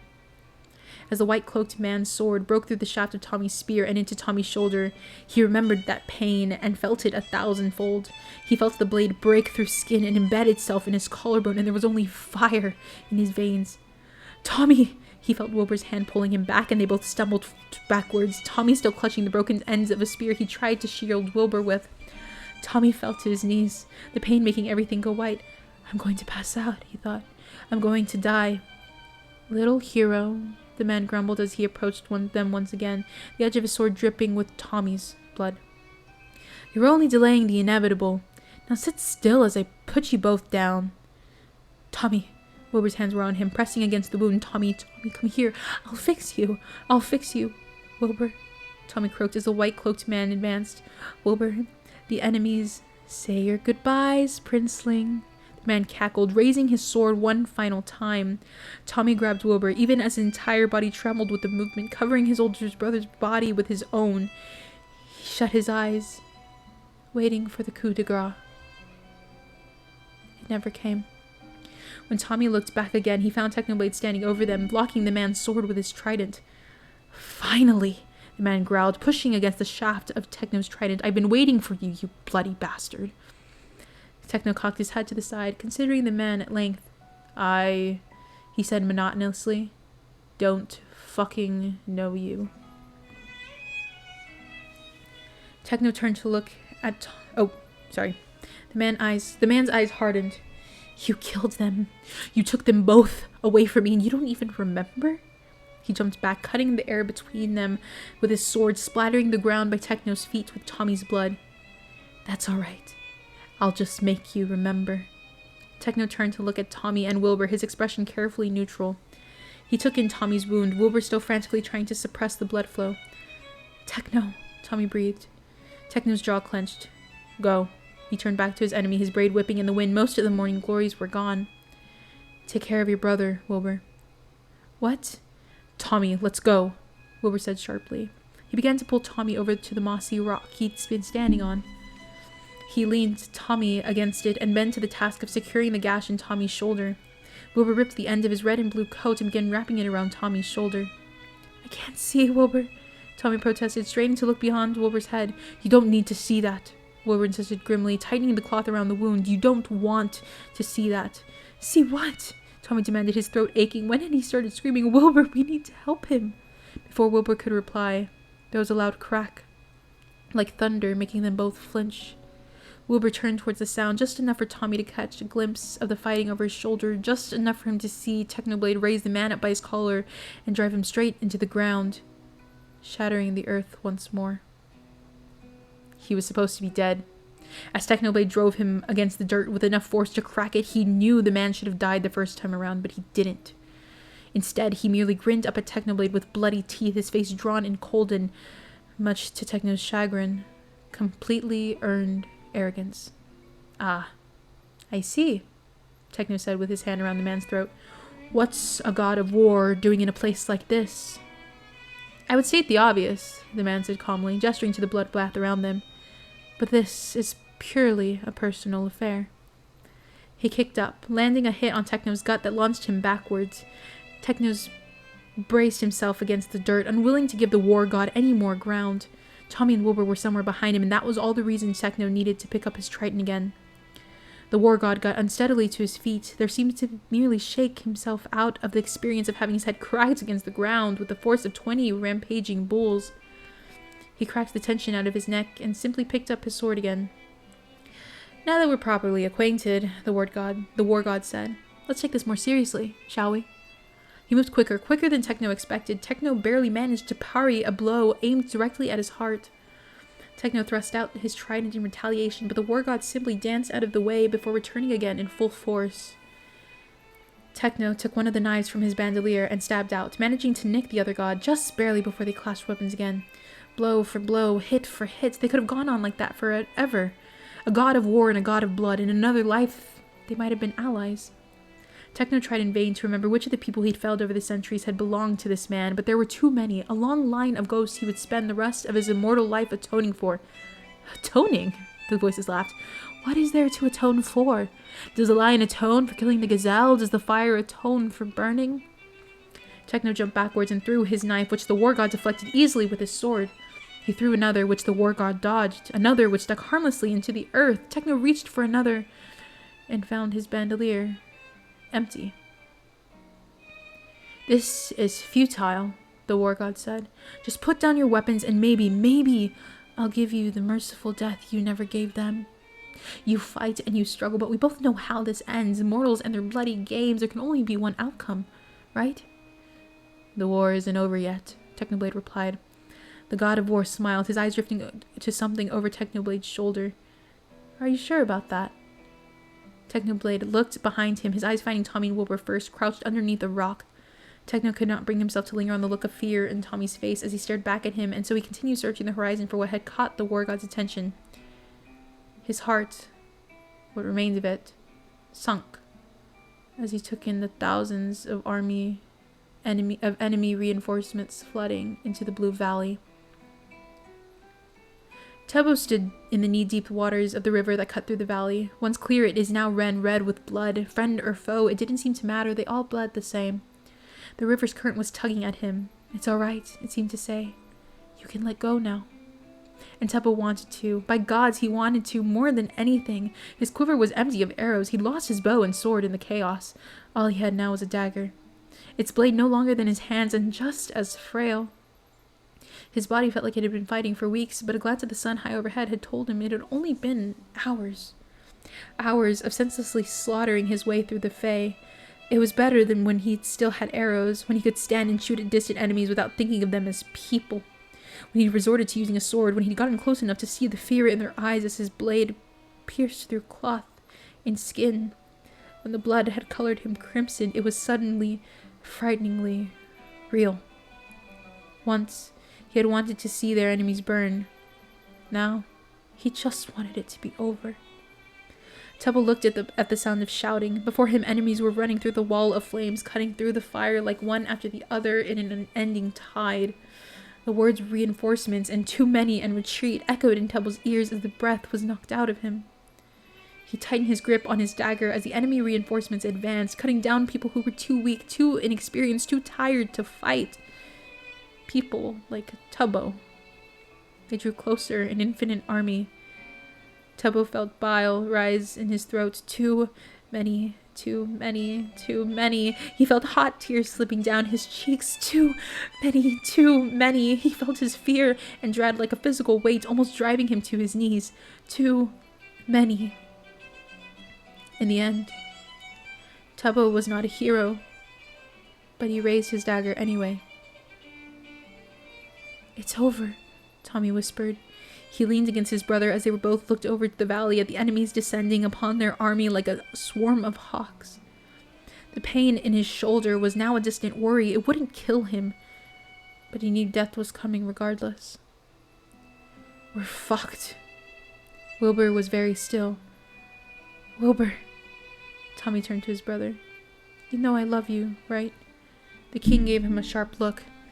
What the hell are you talking about? Tommy swallowed thickly, trying and failing to keep the tears in. I love you. I don't think I ever said it, but it's true. I figured if it's my last chance, this is not your last chance, Wilbur snapped, his eyes darkening. He whirled around, facing Technoblade, who still stood between them and the mysterious soldier, Techno. Techno glanced back at Wilbur. His expression shuddered. He did not look at Tommy. It's time, Wilbur called out. For a moment, Techno only stared, and then slowly, deliberately, he nodded. I'm sorry, Wilbur. Wilbur did not reply. He wasn't even listening. Tommy could only watch as Wilbur unhooked a blowing horn from his side. He put it up to his lips mechanically, his eyes blank and staring at nothing at all. Wilbur? Tommy begged. Wilbur, what's going... Wilbur blew the horn. It's thundering outside. Sorry, I keep getting scared. She heard it. They all did. Heads snapped up at the sound of a war horn echoing through the valley, a low, sad sound like the beginnings of a funeral dirge, or the cry of a lone bird separated from its flock. The flower shopkeeper met the eyes of a woman across the field, a stranger only familiar from brief, inconsequential meetings at the camp. But in that moment, they were kindred spirits, united in their determination. Fuck, I remember this part. It kind of gets me sad. The shopkeeper nodded. The woman gave her a solemn salute. It was now or never. The shopkeeper glanced at the oncoming horde of enemies, butchering all that stood in their way. But the royal army was not fighting anymore. No, they were running. They threw down their weapons and ran back into the direction of the hill, stumbling over weeds and irises and vines of morning glories. The green army, outnumbering them 10-1, gave chase, unaware of what was coming. The shopkeeper took off, the rock in her pocket seeming to grow heavier with every step, but unlike the others, she was headed north, up one of the craggy mountains that bordered the valley.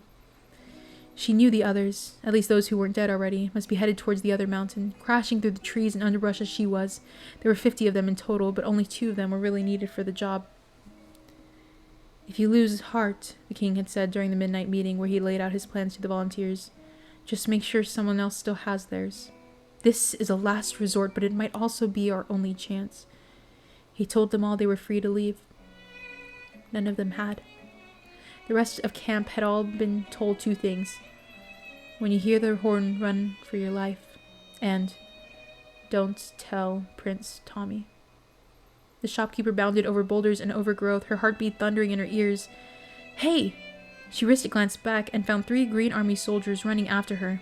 They were less used to the terrain she was. She'd walked this path a million times over the past week, but they were gaining on her quick, their swords raised and ready. The shopkeeper kept running, but her knees were screaming, her lungs on the verge of collapse. She was tired, so tired. A yell came from behind her. She tried to ignore it until it came again. She glanced behind her one more time, stopping dead in her tracks when she realized what was happening. One of the enemy soldiers was on the ground, a small dagger embedded into the nape of his neck. The other 2 were doubling back, facing the attacker that must have followed him up into the forest. She caught sight of brown hair, a small frame. Oh, gods. It was the boy who'd lied his way into the army and had fought bravely in it until the very end. The shopkeeper glanced behind her to the cave where her main objective was. She was so close. But the boy, she saw, was unarmed. The decision was already made. She ran back down the mountain, her axe in her hand. The soldiers had cornered the boy against a tree, their blades ready to cut his life at 17 years, but that meant that their backs were to her and they never saw her coming. Just pretend you're chopping down a tree, the general had taught them during their training phase at the castle. The axe will get the job done, but it'll take a few swings. It only took her 2. One through the neck, the other into the skull. The 2 soldiers dropped dead at her feet. The boy stared up at her, breathing heavily, his face streaked with blood and dirt. It looked as if he had aged 50 years in a day. The shopkeeper no longer recognized the young, foolhardy boy who'd run around camp doing the most menial chores, grinning from ear to ear, taking pride in being part of something bigger than himself. He was battered and bruised and bleeding, with eyes so haunted that the shopkeeper couldn't help but wonder about all the things he'd seen since the sun rose over the battlefield. What has the world done to you? She thought. But all she said was, Are you all right? The boy could only nod wordlessly. You need to get out of here, she said hurriedly, already hearing more soldiers coming up the mountain. Here, take this. She shoved her axe into his hands. The boy shook his head vigorously. I can't, he said. You need to protect yourself. She gave him a bitter smile. Trust me, kid. You need it more than I do. Now go. You know your orders. Back to the camp. Follow the sun. Before she could think better of it, she pulled the boy into her arms, hugging him tightly. For a moment, he could only stand in listless surprise. Then she felt his arms close around her. He buried his head into her shoulder and let out a single gut-wrenching sob. When the shopkeeper let go, there was a new spark in the boy's eyes, faint, but better than nothing. The boy turned to go, but lingered at the tree line. What's your name?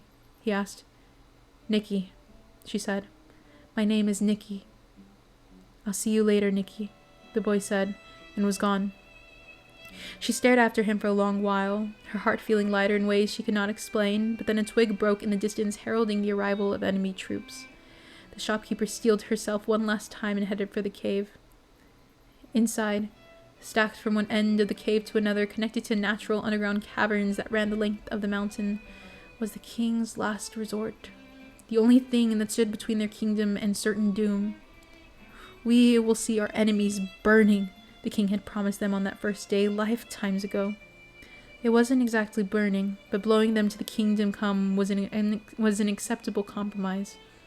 The flint was in her hand. All she could smell was sulfur and the distant scent of irises. Her pursuers were at the mouth of the cave, screaming as they realized what she was about to do. They might have even begged. She would never know. I'll see you all in hell, she said bitterly, and struck the flint into flame. At the summit of the opposite mountain, in a cave almost identical, the captain did the same. For my kingdom, she whispered to an empty cave and let the fire fall.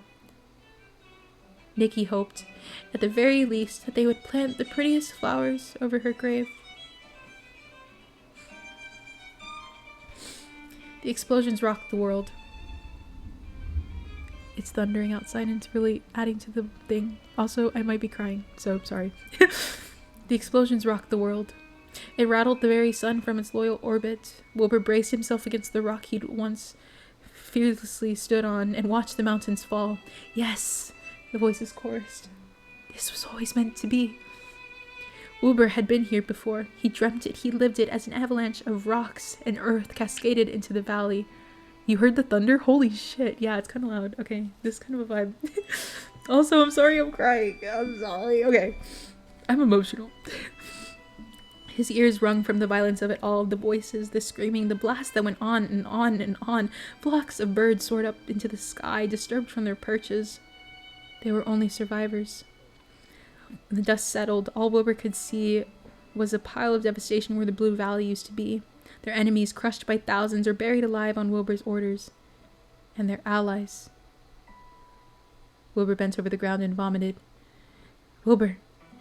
Wilbur's ears were still ringing. He heaved the last of his stomach's contents, coughing up blood and spittle. There was no end to it. Wilbur. Wilbur turned, almost afraid of what he would find behind him. Tommy. His face pale, his eyes wide and staring as if he had never seen Wilbur before. Tommy. Wilbur croaked. Stop looking at me like that. Look away, look away, look away. What? Tommy's voice was so small. What the fuck did you just do? What the fuck did he just do? The war god demanded.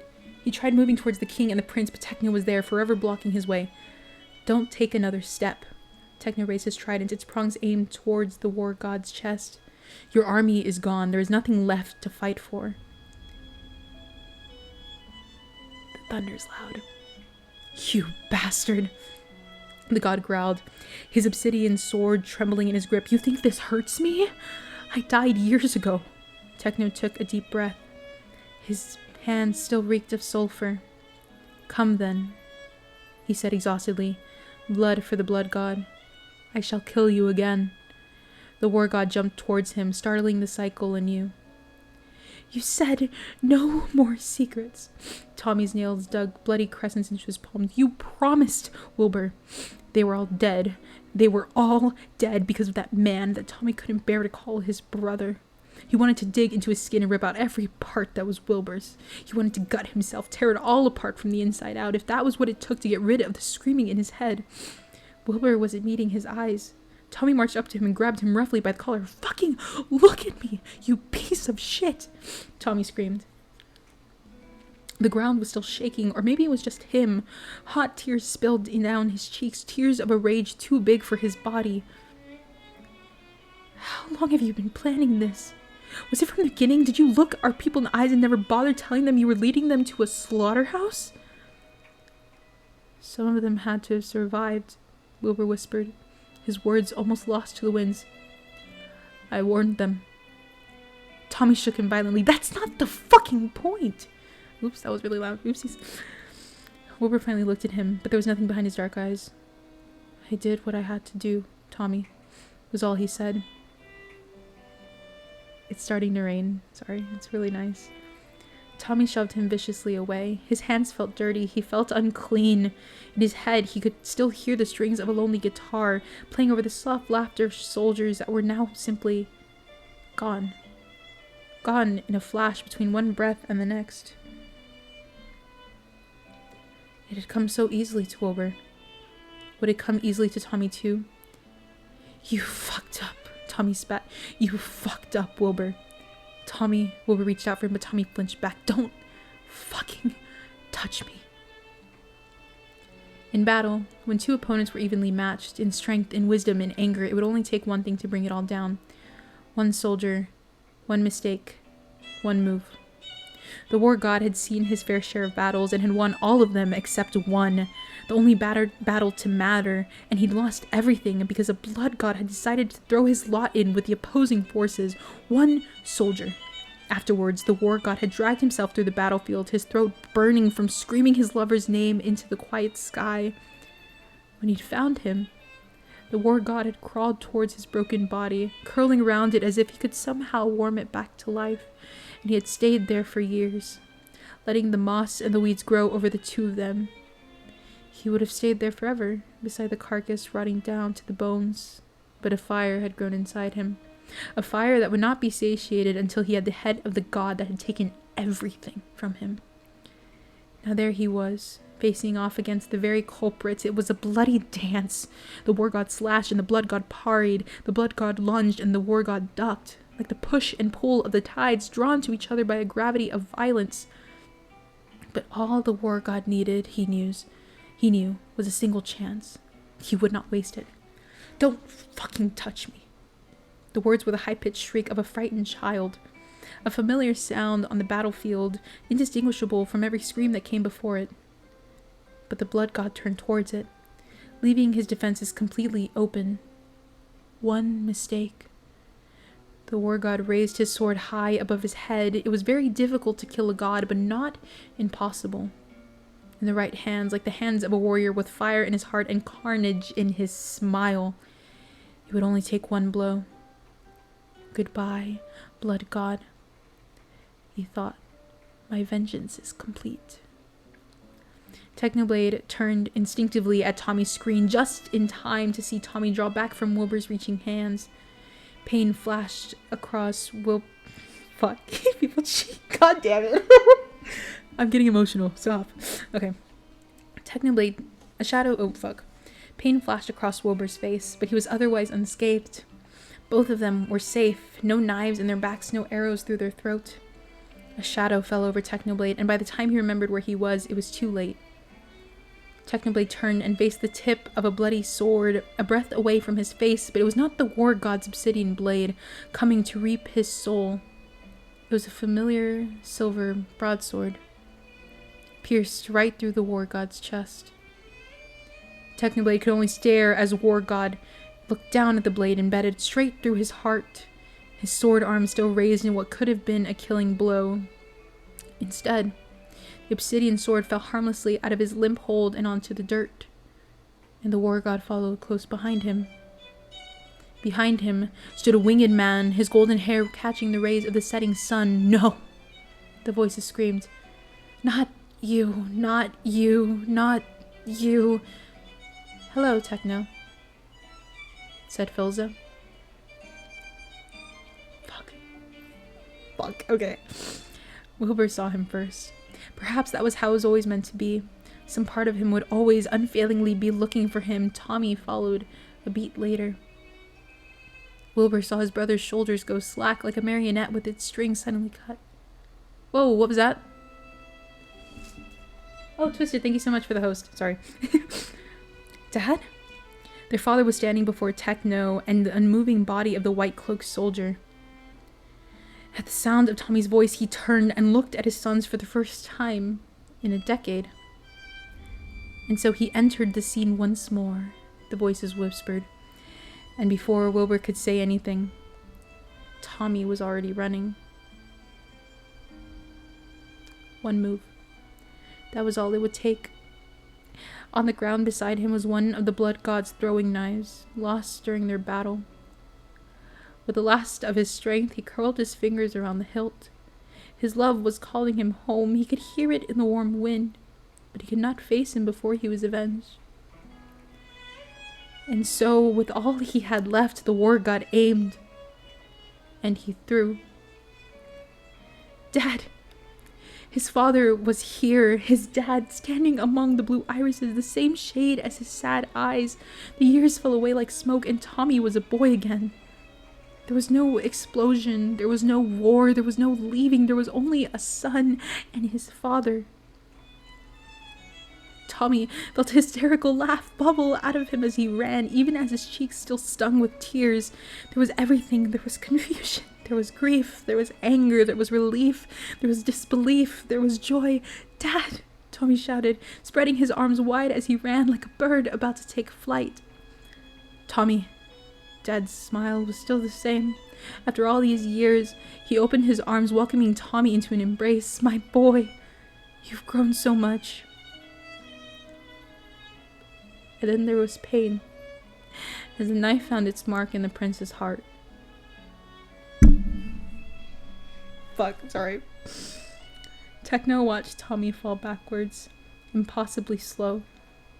It took a moment for the reality to sink in, and by then Wilbur was screaming. Screaming so loud it drowned out everything else, even the voices that began screaming inside Techno's head. "Tommy!" Rosa shouted, running towards Tommy's unmoving body, but Wilbur was already there, cradling his brother to his chest. Techno could only watch. utterly numb, utterly cold, utterly lost inside his own head. No, no, no, no, no. This couldn't be happening. This could not be happening. It was over. The war was over. He'd done everything he could to protect them, to protect Tommy. Why was this how it ended? That is what it feels like, someone gasped. To lose everything. By the time Techno turned towards the war god, ready to rip him limb from fucking limb, he was dead. A smile on his face. Fuck you, Techno thought furiously. Fuck you, fuck you, fuck you, Techno. Wilbur's scream brought him violently back into his body with the force of a comet crashing into Earth. Help me. Techno staggered towards them, his blood as heavy as lead, his vision hazy, but he could see the one thing that mattered. His Tommy, lying so still in his brother's arm. His Tommy, who braided his hair with sweet-smelling flowers. His Tommy, who was quick to anger but quicker to laugh. His Tommy. The sun was setting over the blue valley. It's really raining right now, and I think it's really nice. So yeah. There was a terrible, terrible silence. The kind of silence that always came before something devastating, the calm before the storm. Hold on, can you guys hear the rain?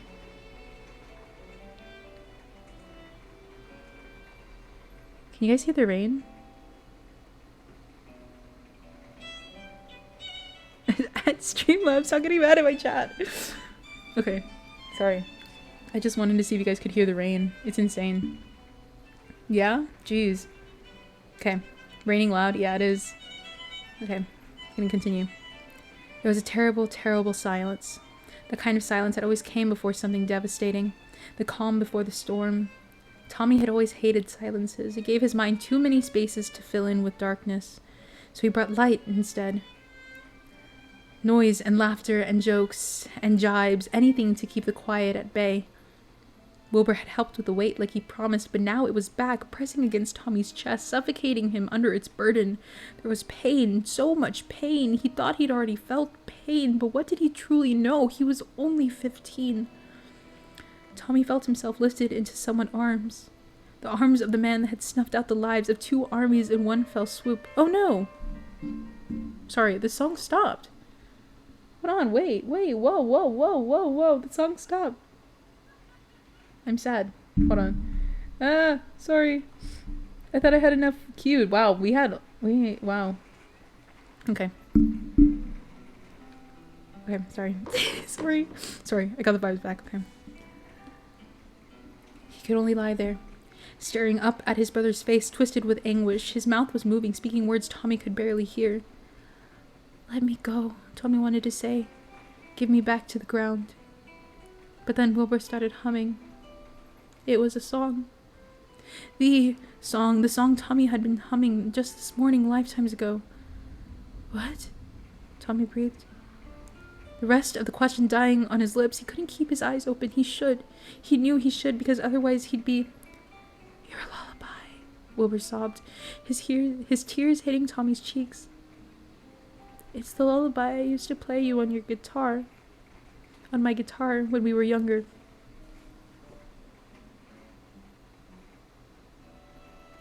And just like that, everything that came before was forgiven and forgotten and gone.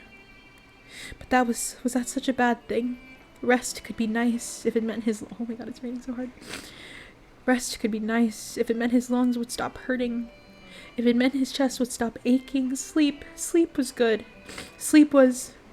I miss your music, Wilbur. Tommy could feel someone stroking back his hair so gently, so lovingly. Keep your eyes open, Tommy. Techno. Keep your goddamn eyes open. Bad. He needed to keep awake. Techno was telling him to, and Tommy always did what Techno said, because Techno was his tutor, his teacher, his big brother. I would have... Tommy coughed. He felt the blood trickle down his jaw and then nothing at all.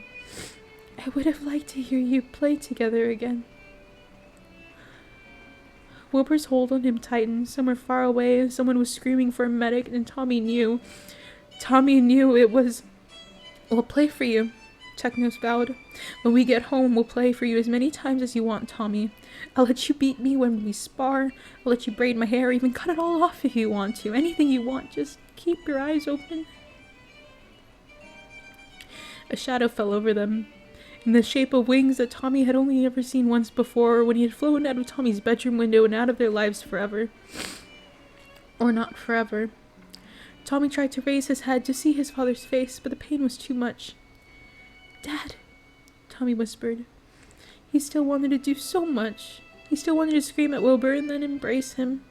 He still wanted to find flowers for Techno's hair. He still wanted to go home to the kingdom that they had protected. He still wanted to hug his dad. But a darkness was quickly gathering. Tommy had no idea who had said his name. It all sounded so very far away. Don't leave me, Tommy begged. Please, I'm so scared. We're here, Tommy. A kiss on his forehead.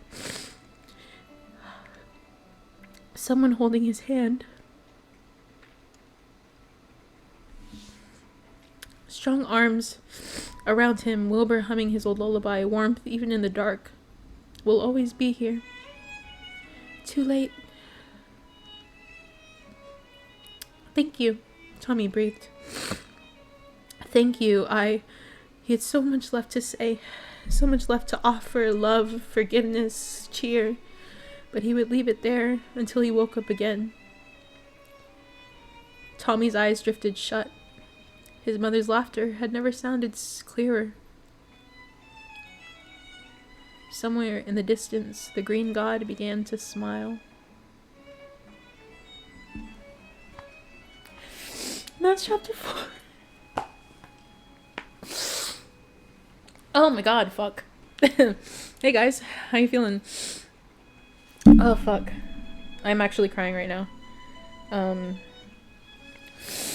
Holy fuck. Hi sleeper, welcome to the stream. I am crying. I fucking hate this book so much. I love it so much. It's a really good book, and it's... Okay, let's talk about this, okay? Okay, crying part, yeah, this is like, what, part 17? Yeah, I knew I was gonna cry, because it's sad. It's... The thing is, with book characters, I always get, kid, I'm crying, you're going to get so much followers from crying? Am I? I'm gonna have to make a video out of this, it's kind of funny. But it's, whenever I read books, I always put myself into a character's shoes. And I put myself a lot in Wilbur's for this story, and it's that, like, older sibling mentality, like, how can you lose a younger sibling and being wrong and stuff like that. It kind of sucks. it's scary, and I know that we're not royalty, right, like sibling, like my sibling and stuff like that, but it's like, you have to think about, I Have a Headache, it's such a good story, it is. And the thing is, the vibes are so good right now because it is raining right now. My face before, my face after. Oh my god, yeah. That was chapter 4, so we have 3 chapters left. I'm gonna say, I don't know. This is probably the most emotional it'll be. I'm not sure. I can't remember. I remember all of this, but I can't remember the next 3 chapters. So yeah, but it's a lot. Oh fuck, it just, lightning. Holy shit, that scared me. It lit up my whole room. Holy fuck. That was scary. Can you hear that? Can you hear the thunder? Here, I'm gonna turn off the music and I'm just gonna...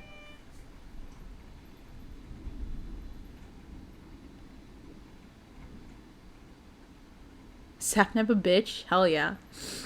PAsserine Sapnap is a bitch. The thunder, you can hear it, right? That's what I've been hearing for like the past hour. But, and the rain's getting loud too. But it's a good story. And that's why I love Book Sapnap. It's why I love reading it to you guys. Because I know that, like, for some reason, you guys like me reading it to you, and I feel glad that I can make you feel emotions with my voice. I can barely hear it. That's insane, but it's okay. You guys just now getting the rain? Like hearing it? Yeah, I guess so. But it's been raining all day here. Oh, dang. No, I mean, I know that there's some storms kind of like all around the country, so. But yeah, would it be PSAPnet then? I don't know what the tag is. I believe so. I got headphones on, maybe that's why. Oh, possibly. But, I hope you guys enjoyed. This is always fun. I know I end up crying, but it's because the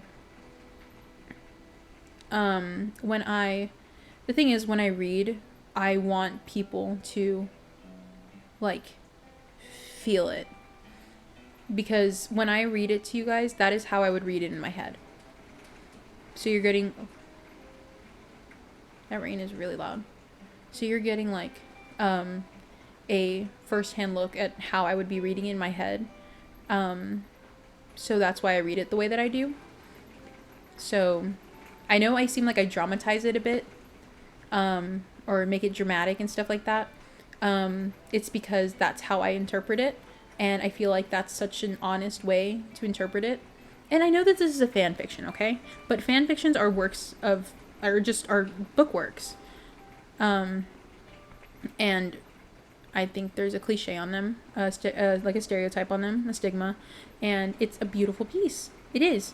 It's just that it was based on people, which is what every book is. But I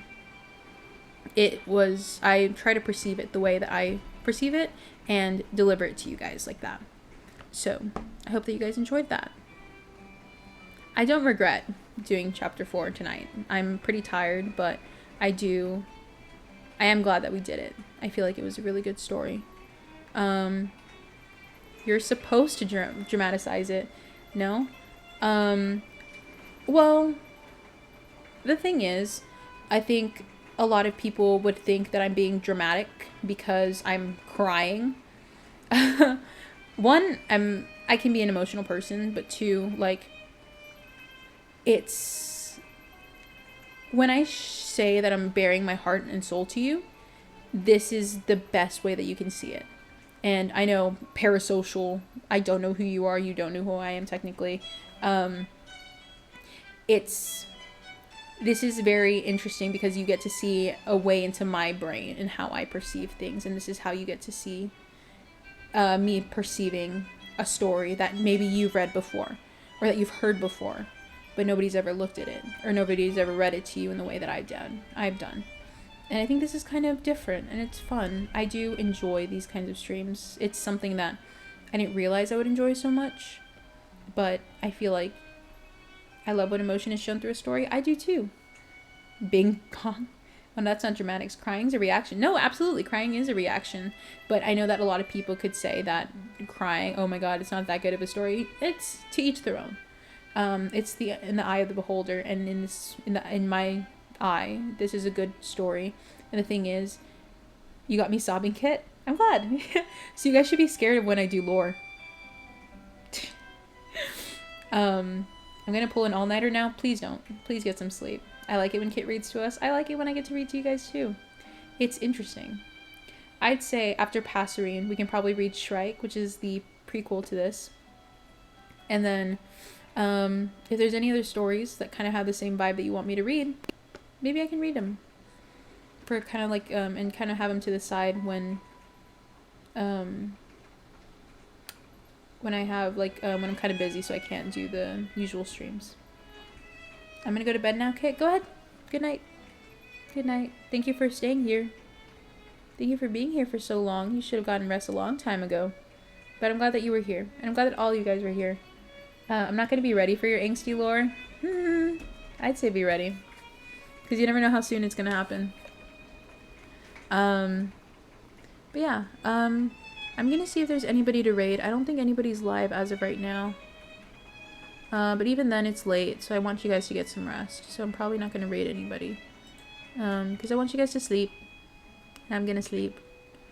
But yeah. I hope you guys enjoyed. It's always fun reading to you guys. I have so much fun. I promise you. I do have a lot of fun. This was a very long stream. That's 2.5 hours. I think the first chapter was 45 minutes, and the second chapter was an hour and a half, maybe an hour and 45. It was a lot longer. But yeah. Yeah. I don't think I'm gonna rate anybody. I would love to, but also it's late, and I want you guys to get some sleep. So I'm just gonna go ahead and end it here. Thank you guys so much for watching. I had a lot of fun. Tomorrow I might be streaming the rest of it, or I might stream another chapter. Sunday, 2 p.m. CST. You are not going to want to miss that stream. 2 p.m. CST on Sunday, which is going to be 12 p.m. EST, 3 p.m. PST, I believe. You are not going to want to miss it. I might be having a karaoke stream. I am having a karaoke stream. But with who is the question. But yeah. And then, I love the way you read. Thank you. But yeah, I'd say try not to miss Sundays. It'll be fun. But yeah, that's going to be it for me today. Thank you guys so much for watching. I hope you guys had fun. Have a good day or night wherever you are. And I will see you in the next stream, which is hopefully tomorrow. Not too sure what I'll do tomorrow. Either I'll read another chapter, or maybe I'll do some like chill bed wars or something like that. Oh, also, the karaoke stream is going to be my anniversary stream, pretty much. And so is the FNAF. I know that this isn't the most anniversary-like stream. So I'm going to say, you know what? We'll do part 1 of 3 for the anniversary stream. Tomorrow, we'll do Bed Wars. I have a surprise for you guys tomorrow. I should have it set up by tomorrow. So, tomorrow, Bed War stream. Part 1, celebration. Part 2, karaoke stream. That's going to be part 2 of the 5-month celebration. And part 3, I'm going to shoot for Wednesday for the FNAF stream. But yeah. But I got to go. I'll talk to you guys later. Bye-bye. I have to like go immediately, so I'm gonna stop stream. But yeah, bye guys. Bye. Oh no, somebody's calling me. I gotta go. Bye.